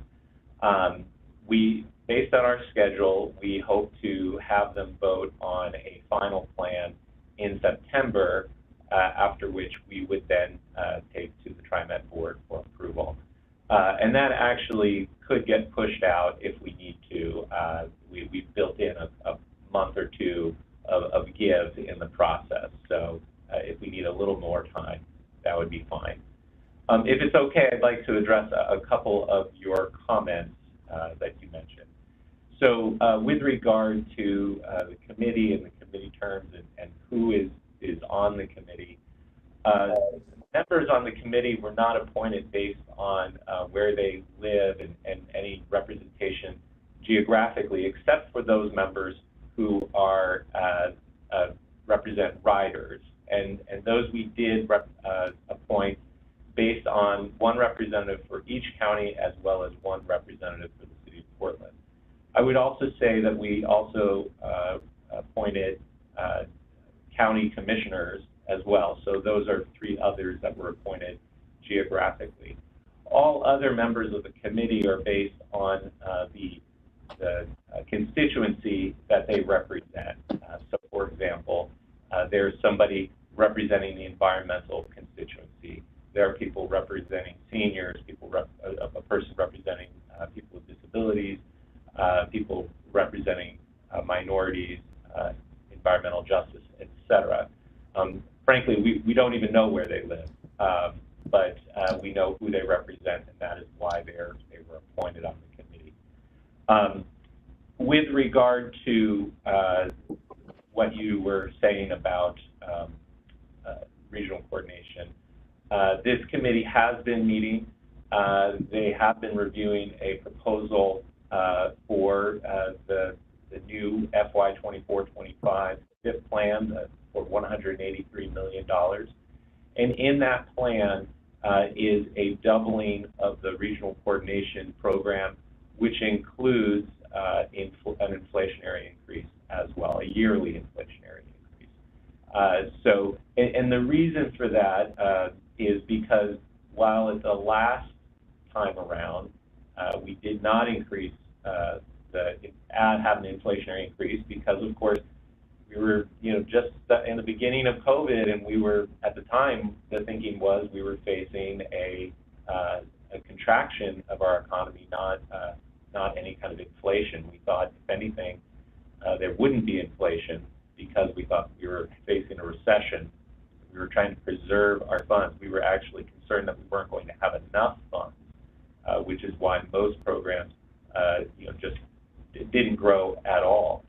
But at that time, when that decision was made in August, which was late in the process when the request came to us, the committee decided that no, they weren't going to increase the regional coordination amount, but they did instruct us to increase it for this upcoming round, which is why we have such a large increase for the upcoming plan. I think that addresses, the one other thing I just want to mention regarding the service between Tualatin and Oregon City, that you are absolutely right, that service will be funded with STIF discretionary funds, which is a kind of competitive program that the HB 2017 legislation pays for. And we do bring those projects to this board for your approval as well. So you approve that. That is, the design of that service was proposed to us from Clackamas County. So it wasn't TriMet, it wasn't the committee that designed that service. It was what Clackamas County and Washington County, for that matter, together came up with. That service will be included in it is included in the proposal for FY 24-25. But I would also tell you that with the discussion of tolling in the region, and particularly I-205 tolling, TriMet is proposing ultimately for a TriMet bus to operate on I-205 between Oregon City and Tualatin. Of course, we want ODOT to pay for it because they're putting the tolling in place, and so there are negotiations that will be ongoing for that. But I want you to be assured that we are taking the connection between those two communities in account. Okay. Thank you for that clarification and for that information. And it addresses one of my concerns, but it doesn't address my concern about the 10 years on the committee. I mean, committee membership, I know that there is turnover, but it's not tied to the role they have. So you could have somebody who is as a county commissioner that isn't a county commissioner anymore, and still could potentially, I mean, is it tied to their position or is it tied to them? So 10 years just seems to be so excessive in any appointed role. And, that's a real concern of mine. And if I could just respond to that real quickly, two things. Yes, their position on the committee is tied to their role as a county commissioner. So if they were, say, to lose a race, they would know when their term ended, they would no longer be on the committee. And then with regards to tenure, I understand what you're saying. That's just what the committee asked for and what they voted for. So it's up to the board to decide whether to endorse that or recommend something. Yeah. Just for the board's benefit, my concern is still around the term limits, and I totally recommend voting against it. I plan to. Any other board members wish to have any comments? Director Way and Director Thomas. I think Director Thomas may have his hand up before I do. Okay, yeah. And I can't see everybody, so that makes it kind of difficult. No worries. Hey, thanks, Kathy. I'll be voting yes on this resolution so that the committee work can go on, and because also I believe the proposed changes and appointments will serve our state well. Look, with respect to the representation issue that President Simmons discussed, to the extent that we have any issues with a particular appointee that allegedly does not represent their region community well, please note that the board has the absolute discretion and authority to remove and replace such individual. So I think we should always be ready to utilize our existing tool and authority to remedy any issues instead of having to, think about other creative ways to be more inclusive. And and on the topic of inclusion and also regarding the term limits and additional appointees, I I submit to you all that the Transit Advisory Committee is ultimately an advisory committee that sits under this very body, the board of directors. I welcome more voices at the table, even if they're coming from a place to potentially influence funding allocation for their organization. This board, us, the seven of us, is ultimately responsible for making decisions. And frankly, more seats at the table are more inclusive in nature. And as this resolution seeks no additional funding, I'm all for more community members being able to participate and contribute to the Transit Advisory Committee. And just like myself and all of you board members who serve as volunteers for free, I appreciate all community members who are willing to carve out their precious time and contribute to this community, again, for free. Regarding 10 years, as I understand, this is up to 10 years. It doesn't have to be 10 years. And technically, any one of us could have served more than 10 years on this board because there's such a thing called a baby term. A baby term is when new board members takes over existing board members who is resigning or getting removed from the board and taking over that term. That's not considered a full term, and we're eligible for 2 full terms. So technically, we could be serving, 4 plus, whatever the term we take over. Or there could be scenarios like, my predecessor, who ended up staying past their board term because of logistics issues, right? So for me, I'm not so tied to the number 10 here. What I'm thinking is the lack of volunteers and the fact that more voices at the table would ultimately benefit us as we make decisions at the recommendations of this committee. So I welcome these changes, but as President Simmons pointed out, there could definitely be nuances that could be worked out. And why don't we continue to work on that and fix those potential issues in the next bylaw changes or something like that, so that we can continue to improve. That's my take. Thank you, Director Kim. Let's see, it's Director Way. Thank you. And thank you, President Simmons, for bringing your concerns forward. I think, I think this is an opportunity for us to have a discussion as a public body on how we come to make our decisions. So I respect your decision in terms of how you will vote on this resolution.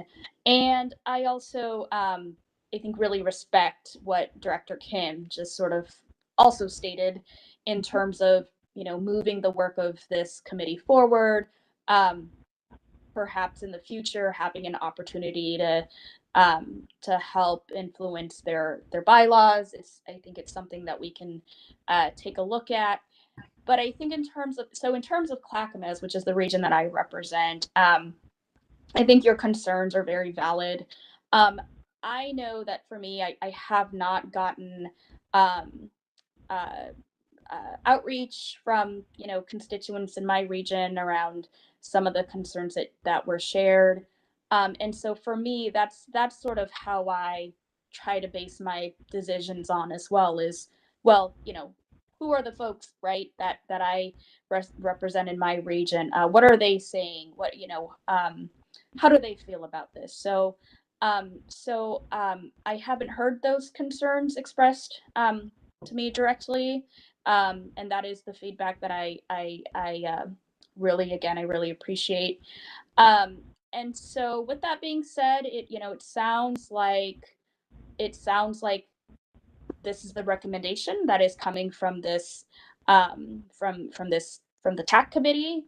And I also do tend to agree with Director Kim in terms of the 25 plus members that will be appointed. I do think that the more diversity that we have in terms of experiences and sectors and and their interaction with communities and different issues, I do believe that will make a more robust conversation in this work. So So I understand the concerns, and again, I just want to thank you for going the extra mile and kind of really digging into some of these pieces that we need to pay attention to.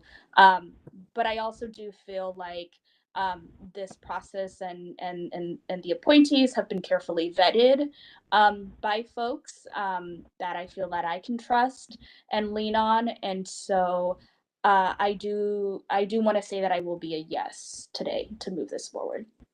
Thank you, Director Way. Director Gonzalez. Thank you, President Simmons. I appreciate the opportunity to just bring this discussion to the floor, and I really appreciate you opening up the comments in an ability that lets us look at this whole thing in the broader context. This decision was brought years ago. I recall your concerns about the structure years ago, and what I'm seeing brought before us today is a resolution that has a lot of decisions built into it, all in one package that as a board, not I, nor from my awareness, any of the board members had an opportunity to be walked through the series of decisions that prompted some of this. For example, I lack context on why there's an interest to extend the number of term limits to 5. I understand there's no fiscal impact, but I lack the context to really understand where that came from and why that will strengthen the work of this body. Again, I don't necessarily have a concern about the proposal to extend the term limits. However, I do lack the context. My concern comes more from not knowing why that is going to be strengthening the work of this body. Now, adding that, what converts it to an actual concern that is going to affect my vote on this is the fact that we've been provided a list in Exhibit A of the proposed new appointees. Several of whom we have interacted with through our committee work, but none of whom have come forward to be looked at or at least evaluated the way in which we are evaluated as board members, the way in which we go through evaluations by some of the people on this very list when we are nominated as board members, where they get the opportunity to ask us questions or provide us questions that we're obligated to respond to in advance. We didn't get that opportunity as a board. In this case, we're getting delivered a batch of names as new appointees and another batch of names as reappointees. My major concern with this is from the lack of connectivity to the work this body will have, and it will ultimately affect our work.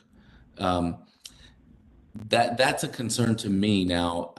Looking through the list itself, I would love to have a much deeper engagement with many of the committees and individuals on this list. And one other thing that's unclear about the process, which the bylaws did not articulate to me, are whether the appointees are being given the appointment based on the seat they currently hold, much to President Simmons' point.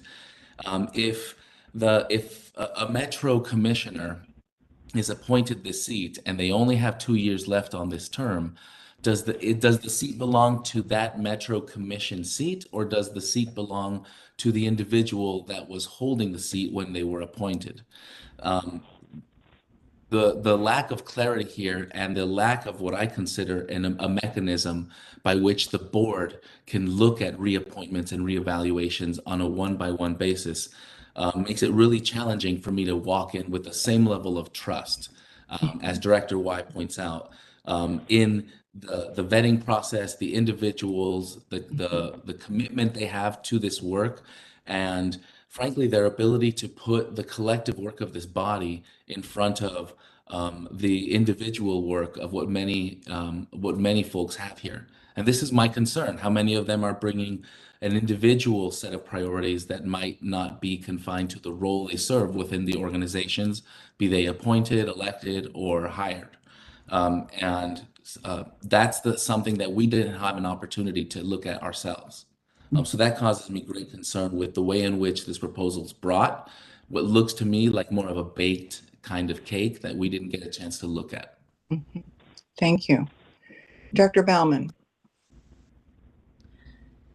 Yeah, I think I definitely appreciate, I want to echo those who said that we appreciate President Simmons bringing this forward. I think what this comes down to, and that what this committee deals with is some of the challenges around providing transit in the less dense suburban areas. I mean, we all have to acknowledge that's just a huge challenge. And one hopes that with the coming comprehensive service analysis, there'll be some discussion of this, and perhaps looking more closely at microtransit opportunities, and so that we can increase the accessibility of transit to folks all throughout the region. So I want to acknowledge that my sense is that's kind of underlying at least some of the concerns we've heard. In terms of the membership of this committee, there are elected officials from all three counties, and so presumably those who are from the more suburban counties are looking out for the interests of their residents, and we hope that they would continue to do that, and that they would take seriously the mandate to allocate funds in a way that it creates good regional connectivity. Regarding the term limits, I agree that up to 10 years seems like a long time to serve on this sort of committee. And it seems, while there's an interest in having institutional knowledge, having fresh eyes on the problem also is a value. What I would say is that, we're going to be looking at new appointees to this committee, I assume in another year. And that this will 2 years for us in 2 years, sorry, and it'll come to us again. I suppose one thing that I would suggest would be to have a signal to this committee that we're very cautious about this potential 10-year term, and that we would like them in 2 years to come back with some shorter term limits. I tend to agree with Director Kim that perhaps kind of allowing the committee to go ahead and be authorized to do their work now has some value. And we could say that the next time we see these bylaws, we'd like to perhaps have that moderated or have a better explanation for why a 10-year term is appropriate. So those are my comments. Thank you, Director Bauman. Director Way. Thank you. Just doing a little bit more reflection here after people's comments. And Tom, please jump in if I didn't get this right, but it sounds like we have some time, is that correct? To continue to perhaps vet this a little bit more. The reason that I'm kind of leaning towards this and asking is I'm feeling a little uncomfortable with, for me personally, actually, moving forward with something where I feel like some board members and, and even, our president herself has questions and more, things that I feel like we need to discuss and air out. And I also want to, say we have 2 other board members, that are excused from the meeting today. And I do think that their voice and perspective in this conversation will also be important. I would ideally, my ideal hope is that we can take action on this together as a full body, as a full board, and that we can speak with one voice. So I don't know if we can reach an agreement or a consensus, maybe not at this meeting, but in future meetings where we can get to that point where everybody feels good about the decision to move forward. So that was a little bit of a question for you, Tom, just in terms of, again, just the timing and the urgency of getting this resolution done today. Can it wait? I believe you did say that we have some time. But I know that there also procedurally was a motion made on this that makes things a little bit challenging. Yes, I can answer that, and yes, we can push this off to next month to make a decision. So if this committee wanted to vote no on this now, and we can bring it back, and I guess what I would ask is, would this committee would like to communicate revisions that you would like to see to the bylaws that we can then come back that you can support next month? And if so, what are those revisions? I do want to just address a couple things that were mentioned in regards to the process. So the process that we follow is, kind of the same process that I believe we typically have followed for, a traditional process for advisory committees to the board, which, to my knowledge, typically we don't bring the members to be appointed to the board to answer questions. However, if that is what this board would like, then we can do that. But I haven't ever seen that done in the past, which is why it wasn't done this one time. In regards to why the revision to the bylaws in the first place, as President Simmons mentioned, 11 members would term out if we don't extend their terms. They've already served 2 terms. They would like to continue serving. They are valued members of the committee, which is why we're hoping to extend their terms. They are only 11, so that tells you that more than half the members who have served on this committee have turned over just naturally. So turnover isn't really a problem for this committee. If anything, we want to make sure that we have people on the committee who have a pretty good foundation for of the work we do. And then the last piece I'd like to mention, well, actually, last 2 pieces, is certain members on the committee who represent organizations are appointed in that position. So, for example, there was mention of the representative for Metro. The decision for that specific Metro counselor was made by President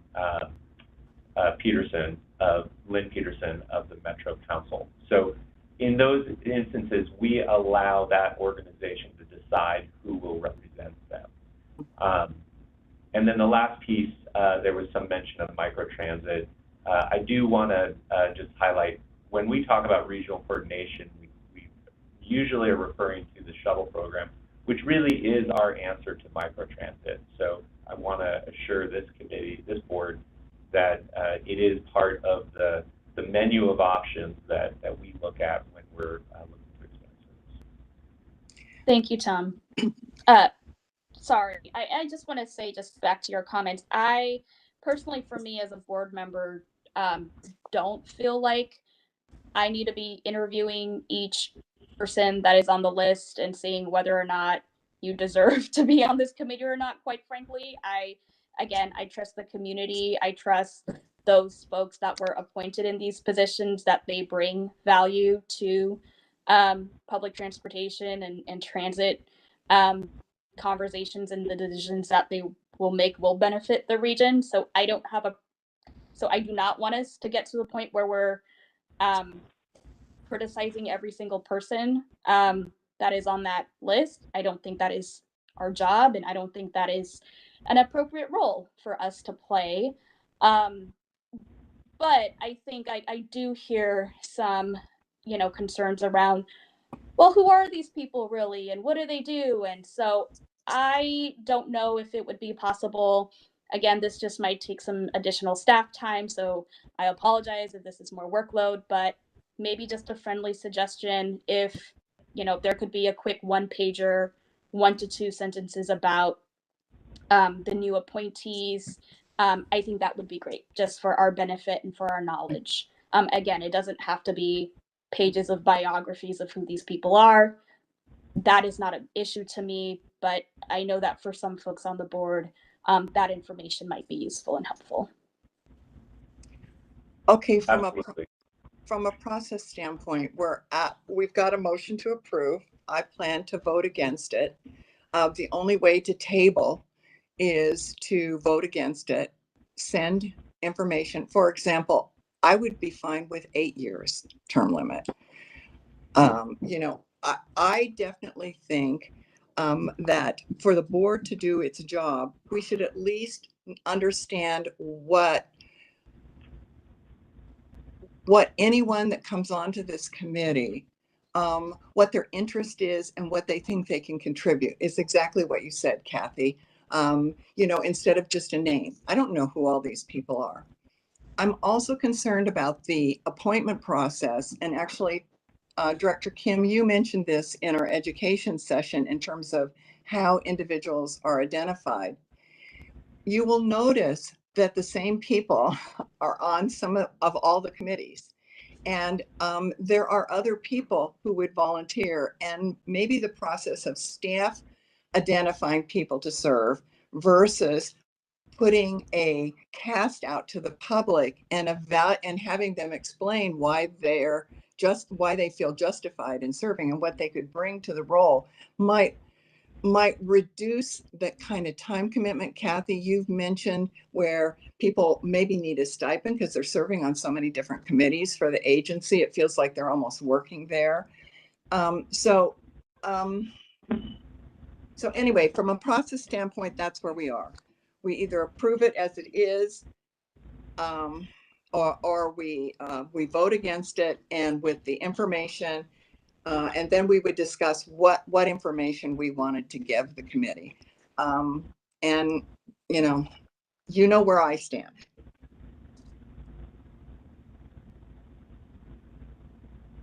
In the spirit of voting on this and moving forward as an agency, as the board, in a unified voice, as Director Kathy mentioned, I'm all for tabling this, especially given that this is not an urgent matter.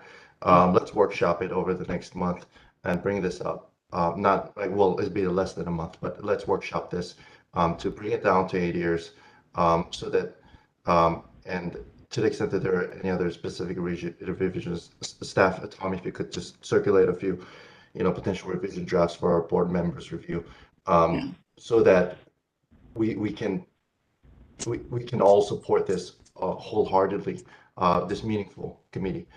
And with respect to the bigger conversation of the appointees, the nature of their qualifications, and the fact that many of them serve on many different committees for TriMet, perhaps it's a conversation for another time.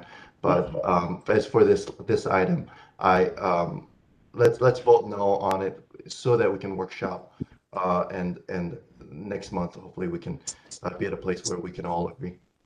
Okay. Lori. Oh, well, I was just going to say that I do think the fact that 11 folks would be term limited out, that's no matter what the term limits are, those 11 people are going to all go out at the same time at some time in the future. So I think there is an issue around, recruiting new folks for this committee. And, go ahead. And I do agree that there are certain people who are kind of the go-to members for a lot of TriMet committees. I don't think that voting no on this resolution is going to change that. I guess I'd rather think more kind of comprehensively about, who are kind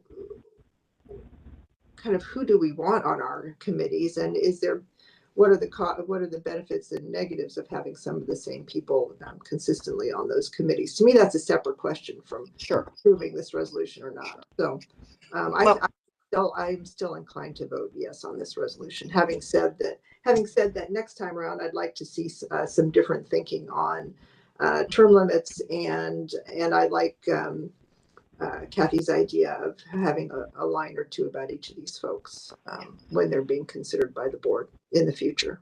Thanks. My only comment about your concern about the 11 members is that they've been serving without knowledge about whether they've been going to continue. And if the communication back is that we expect to extend term limits. I don't see where we have to recruit new members. I have no trouble extending term limits. It's that I have trouble with 10 years.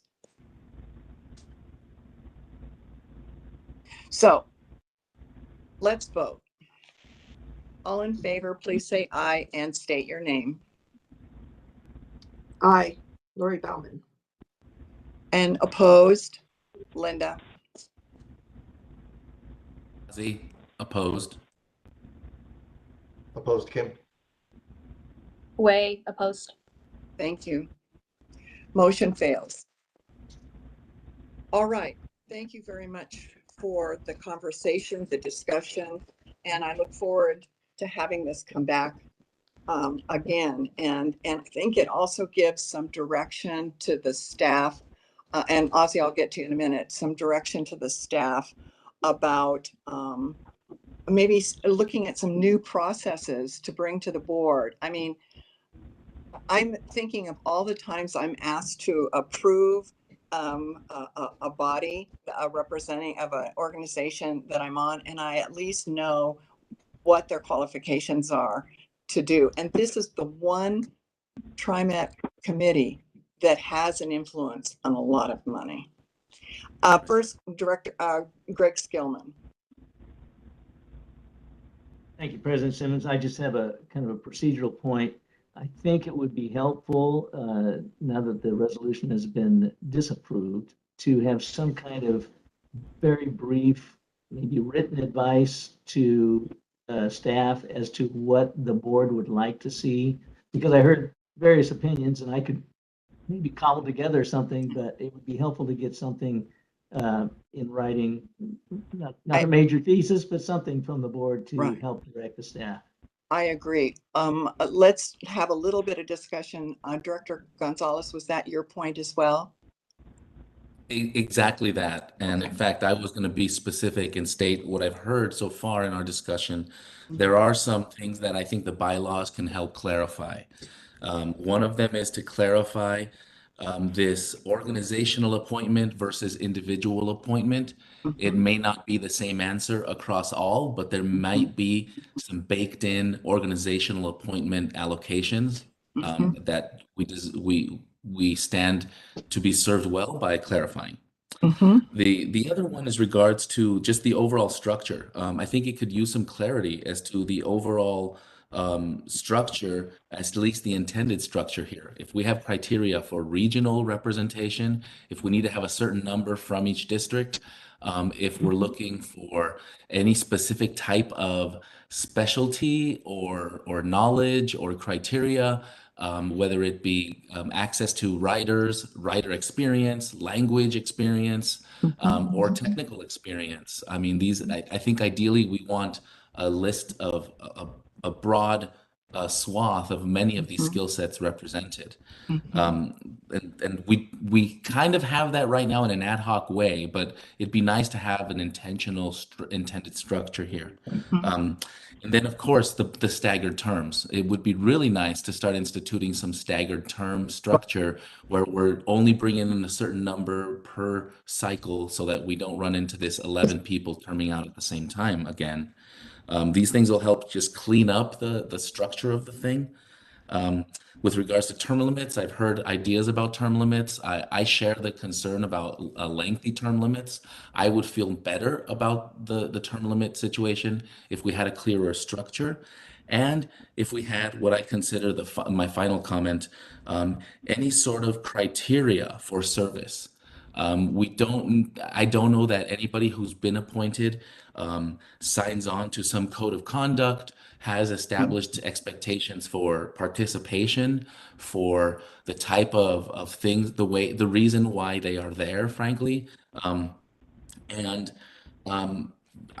could get over the need to approve up or down individuals if I knew that there's a structure, that you're looking for specialties, and that they are signing on to some code of conduct. To me, all of those things help.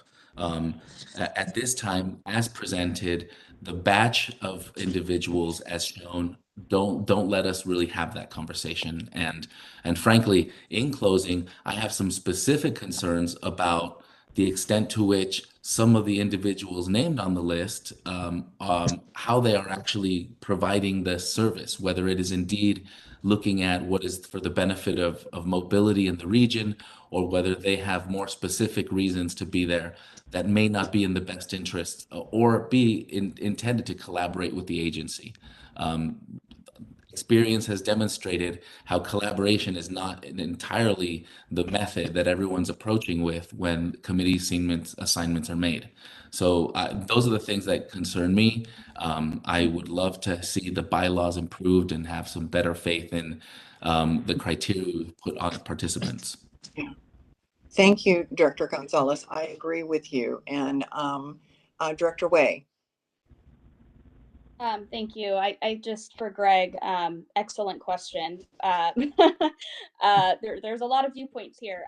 My request is really just to, say again for me, and maybe just a beneficial synopsis of just 1 to 2 sentence description of each of the folks that are going to be coming before us. And I do want to make a comment. I know there might be folks who were looking at this resolution from the public, maybe even the people being appointed themselves. And I just want to say thank you. Thank you for stepping up to do volunteer public service, regardless of whether you work for an organization, regardless of if you're a young person or an elderly person, or you've served on 10 different TriMet members.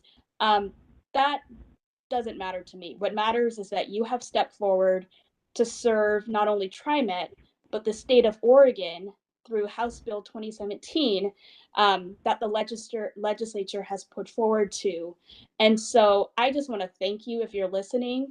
I'm sorry that we weren't able to pass this resolution, but I think we still have some things that we want to iron and work out. But again, I just want to say thank you. Thank you for putting your name out there.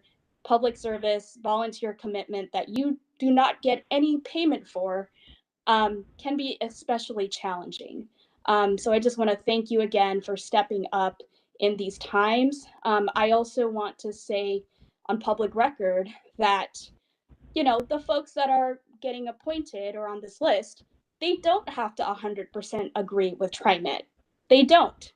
I personally feel like they can have conflicting opinions about TriMet and things that we need to change and things that we need to do better for different communities. So I don't also want to rubber stamp people who are 100% for TriMet, because that doesn't give the diversity of perspectives as well as criticism that we need to represent a public agency.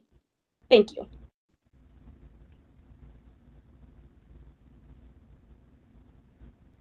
You're muted, President Simmons. I was trying to keep the pounding out of everyone's ears. The one thing that I haven't heard mentioned, I agree with everything that has been stated by Director Way and Director Gonzalez and Director Kim.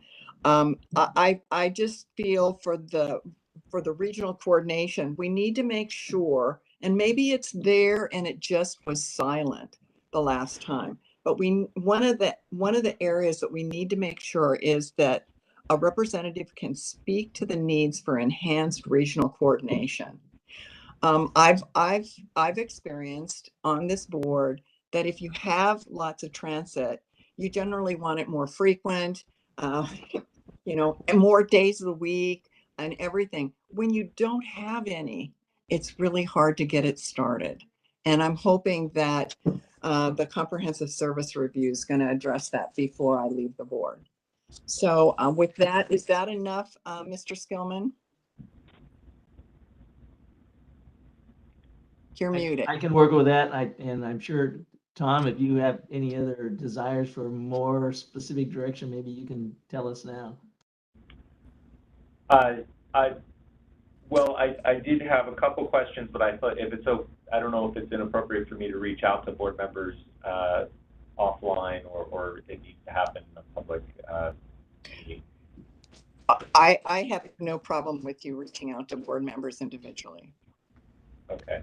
And I agree, Tom, with that as well. Okay, great. So I'm good with that. And yes, Greg, is that okay? Legally? Okay. And lastly, I just want to assure everyone that there are people who are very passionate about regional coordination on the committee, and make sure I know every time I talk to them. So thank you. Thank you. Okay, let's move on to our next resolution. And thank you everyone for indulging me in my concerns and in voting with me to seek some improvements to the process now going forward. Our resolution number 2 is 22-06-37. And I don't have a similar concern here. Okay. And it has to do with the board will consider appointment of members to the Special Transportation Fund Advisory Committee. You will recall during our education sessions, Director Mills told us that the state was merging that funding, but not the priorities with the HB 2017 funding. But it requires a separate committee to make sure the funding gets allocated as required. So, Mr. General Manager, did I just steal your language? I think you summed everything up, but President Simmons, members of the board, TriMet is the state designated special transportation fund agency for all 3 counties, Clackamas, Multnomah, and Washington. Transit providers in these counties apply to TriMet for the ODOT STIF money. And as the Special Transportation Fund Agency, we act TriMet as the pass-through entity of this funding, as what was stated. The board appointed the STIF Advisory Committee to advise and assist TriMet regarding the Special Transportation Fund STIF financial distribution. The committee reviews, evaluates, ranks, and recommends board approval of local transit providers' applications for funding. The committee also recommends for board approval of projects that seek federal funding to support capitalized preventative maintenance, and contracted services for seniors and people with disabilities. The committee must include a broad representation of transportation service users and providers in our Tri-County region. So with the assistance from TriMet staff, the committee formed a nominating committee to identify, recruit, review, and select interested candidates from various backgrounds and experiences to replace 8 members who have left the committee. These 8 proposed members will bring a range of personal perspective representing the Tri-County region. The recruitment focused on candidates who could represent the diverse needs of seniors and people with disabilities within the counties, with a focus on diversity. Your approval of this resolution is requested to ensure the committee will operate effectively and that state and federal funds are distributed efficiently to meet the needs of local seniors and people with disabilities. Thank you, General Manager DeSue. Is there a motion for this resolution? Director Way, motion to approve resolution number 22-06-37. Is there a second? Second, Kim. Thank you, Director Kim. It's been moved and seconded. Is there any comments or discussion? All in favor, please say aye. Aye. Aye. Any opposed? Hearing none, motion carries. Our third resolution is 22-06-38, authorizing the approval of the modified local preferred alternative of the Interstate Bridge Replacement Program. Mr. General Manager, your comments, please. Yeah, thanks, President Simmons, members of the board. At last month's board briefing, you were provided a presentation about the Interstate Bridge Replacement Program, and then all of the work and bi-state collaboration that has gone into it. Referred to as IBR, the program intends to replace the existing I-5 bridge across the Columbia River with a modern, seismically resilient multimodal structure. Planning work built on previous Columbia River crossing projects efforts. In coordination with governmental and community partners, the IBR team developed updated design options, desired outcomes, and transit investments. The IBR team has now identified a modified locally preferred alternative, or LPA. It includes a transit investment preference for light rail. The preference was developed with regional governmental partners. These include Oregon, Washington, Portland, Vancouver, local counties, and CTRAN. Extensive stakeholder and community comments and also objective data were included during these conversations. Community engagement showed a widespread support for expanding public transit and light rail transit in particular, which we heard from this morning's testimony. An extension of the Max Yellow Line from Expo Center into Vancouver is the best way to integrate with existing transit investments in the region. These include CTRAN's Vine Bus Rapid Transit Network and express bus services. The proposed Evergreen Terminus in Vancouver via an I-5 alignment is considered the best opportunity to merge the two metro areas' transit systems. The LPA will be further analyzed in a supplemental draft environmental impact statement to comply with the National Environmental Policy Act. The IBR program budget is expected to range from $3.2 billion to $4.8 billion. Although TriMet is committed to serve as a program partner, there's no commitment of TriMet funds at this time.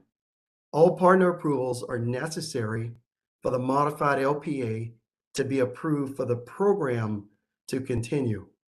If the board chooses not to adopt this resolution, the program will and would experience significant delays and miss key deadlines that both Oregon and Washington requires as conditions of state funding. Therefore, I recommend your approval.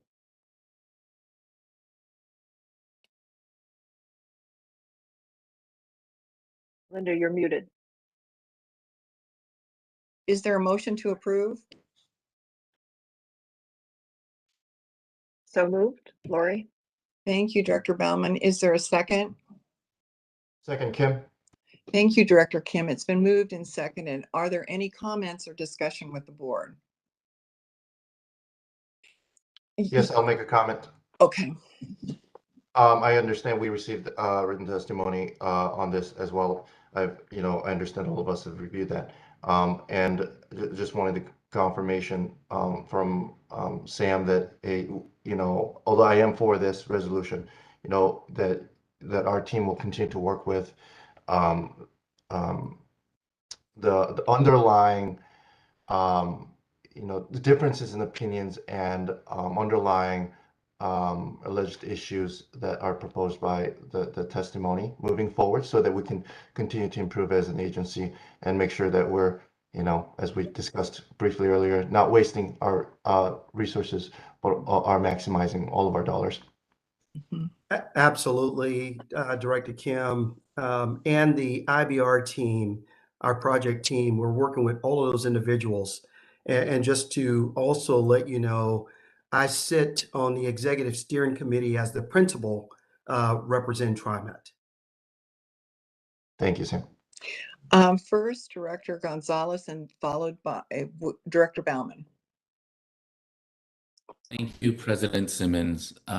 To all of the agencies and the public, I know this is a long process in the making, and I understand this project has a long history. What we have before us today is the conclusion of a long series of conversations and coordination across many agencies and stakeholders. We have tried many versions of this particular project over time, and I'm glad to see that we are finally at a place where we've reached enough alignment that we're here at this stage. I simply want to acknowledge that we are, from my perspective, in a position where we're looking at a project that is Not perfect, but it's something. And it's something we have been needing for a long time.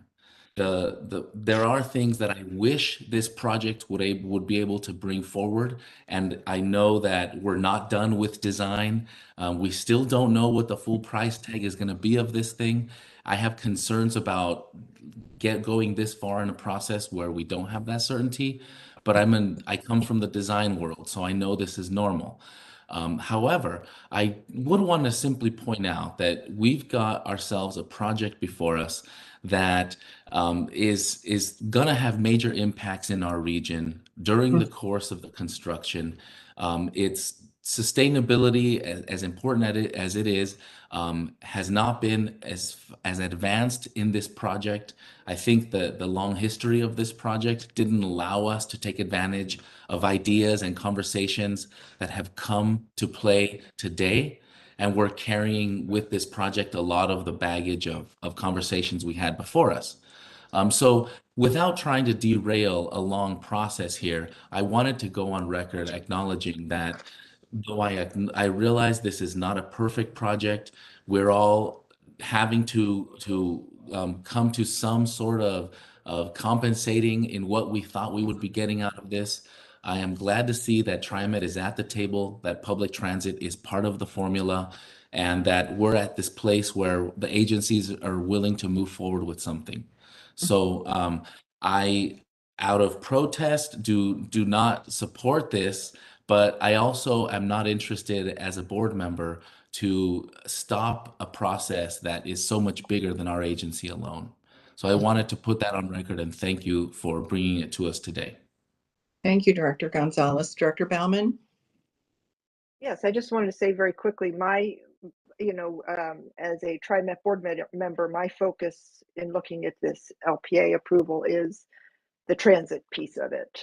That's the part that is within our concern. And so I did want to emphasize that I'm very happy to see Exhibit A that lays out the TriMet's conditions to ensure that this project optimizes TriMet performance, optimizes our financial status, and really is in the best interest of TriMet's customers. And because we've stated those conditions, I think that it's appropriate to go ahead and approve this LPA. Thank you. Thank you, Director Bauman. Yeah, I think I said this once we had the presentation on the Interstate Bridge project. But what strikes me is something that another individual mentioned, a community member, in terms of our public testimony, is we have to address the steel bridge. We have to. I mean, I've been on this board 5 years, and we've had conversations about going under the river, about through Portland. I mean, building another bridge.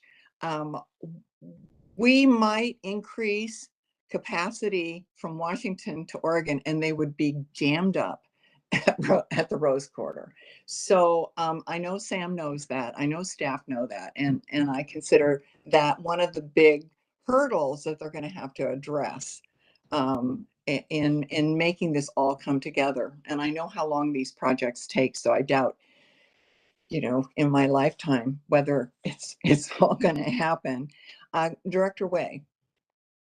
Thank you, President Simmons. My only addition to what folks have shared, and I want to thank Director Kim for bringing up sort of that stakeholder, community engagement, continued conversation piece. But, I think it was at the last month's meeting, we've heard some community comments around really, building more of the community relationships that is just, again, so needed in a massive project like this. So General Manager Desu, I know some of those things were kind of directed towards like, hey, we community members want to meet with you, and perhaps you have already met those, have those meetings set up. But I think moving forward, again, meeting with partners, stakeholders, coalitions that are really, also, of course, transit focused and wants to see the best optimization of transit options for our regions really be centered more in the conversation. So I just want to put that out there. Thank you.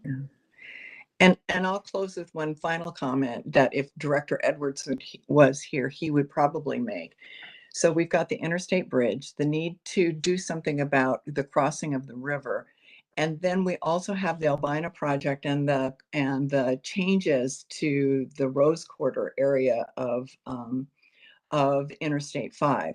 And I'm sitting here thinking about all this stuff in play at the same time and just imagining, how difficult logistically that's going to be and the disruption it's going to be to commuters' lives. So, all right, let's go to the vote. All in favor, please say aye. Aye. Aye. Aye. Aye. Opposed? Hearing none. Opposed. Huh? Opposed. I had one opposed. Okay, one opposed. Thank you so much for clarifying that, Director Gonzalez. So we have 4 in favor, 1 opposed. So motion carries. Next, we have the next resolution is 22-06-39, authorizing a personal service contracts with 5 vendors for temporary augmented staff services. Mr. General Manager, your comments, please. Thanks, President Simmons. Members of the board, this next resolution addresses temporary staffing needs within our engineering and construction and planning division. Support staff is needed to augment current construction and project management services, supporting TriMet's capital and state of good repair programs. TriMet used a competitive request for qualification process to select contractors to provide these temporary staff services. We would like to issue separate contracts to 5 firms to provide subcontracted employees for each of the requested positions for a total of 24 subcontracts. The total amount of each subcontract will not exceed $2.5 million over a term of no more than 5 years. Your approval of the resolution is recommended. Is there a motion to approve? So moved, Kim. Thank you, Director Kim. A second? Wait, second. Thank you, Director Way. It's been moved and seconded. Any discussion or comments about this resolution? Oops. This thing is hard. I see no hands raised, so we'll move to the vote. All in favor, please say aye. Aye. Aye. Aye. Aye. Aye. Any opposed? Motion carries. Our last resolution is a discussion only resolution, and it's 22-06-40. And so, as you know, at our last meeting in May, we as a board discussed that when in-person board meetings regularly resume, board members should continue to have the option to attend and participate remotely in certain circumstances.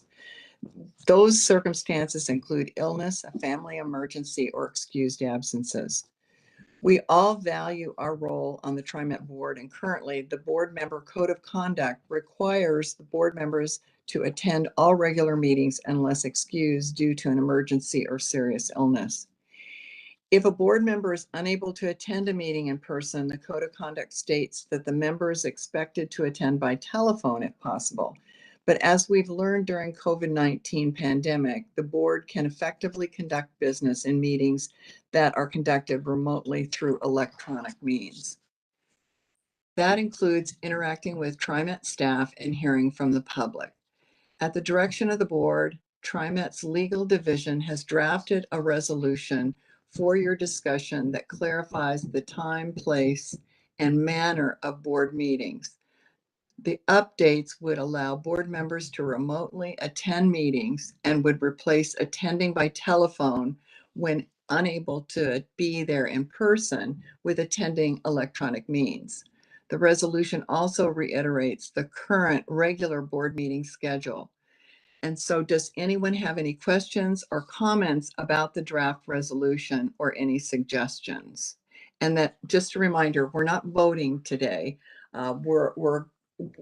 This will come before you at next month's meeting.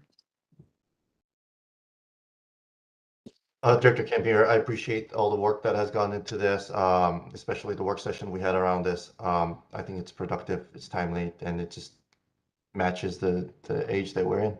Right. Thank you. And Director Bauman? I think I mainly have a question. I was told when this was being discussed that having these hybrid meetings where some board members may be in person and some appearing on a screen, that there's some technological challenges around that, and that some effort was going to have to be put into finding a service or a firm that could provide those sort of services. Do we have any more information on that? I mean, is this going to be feasible? Having folks call in is one thing, but apparently appearing on a screen while some people are there live is a different challenge. Is Ethan available to comment? Let me see if he's on. President Simmons, I My could bring quick him 2 into cents, the we can just get a couple owls, just like a lot of other boards are doing. So in person can just 1 hour. Yeah. Well, let's hear. I guess I was told that other folks aren't doing this, so I would like to hear what the technological solution is. President Bauman and President Simmons, this is Kimberly Angove. I am bringing Ethan into the meeting if he has additional comments to add, but I can let you know that I have been in conversations with our audiovisual team, who is usually on site with the meetings. They have been starting to do this with other groups that they're working with. So it is a little bit new for them, but they're continuing to improve it. And we do think that we will have a good path forward for when we implement this. Okay, well, you don't need to track down Ethan if he's not available. I just wanted to get that update because I think that will be important. And on the whole, I don't have any suggested changes for the resolution. I think it's just right. Okay. Not seeing any more hands up. Shout out if you plan to raise your hand and haven't. So we'll vote next month, and with no other business to come before the board and no items for the board briefing this morning, I'm going to adjourn the meeting. And our next regular scheduled meeting of the board is July 27th. And I want to thank you all for attending and for participating in a good discussion. And I want you to enjoy the rest of your day and the sunshine. Thank you all. So we adjourn. All right. Bye-bye. Thank you. Thank you. Bye. Bye-bye. Thank you. Bye-bye.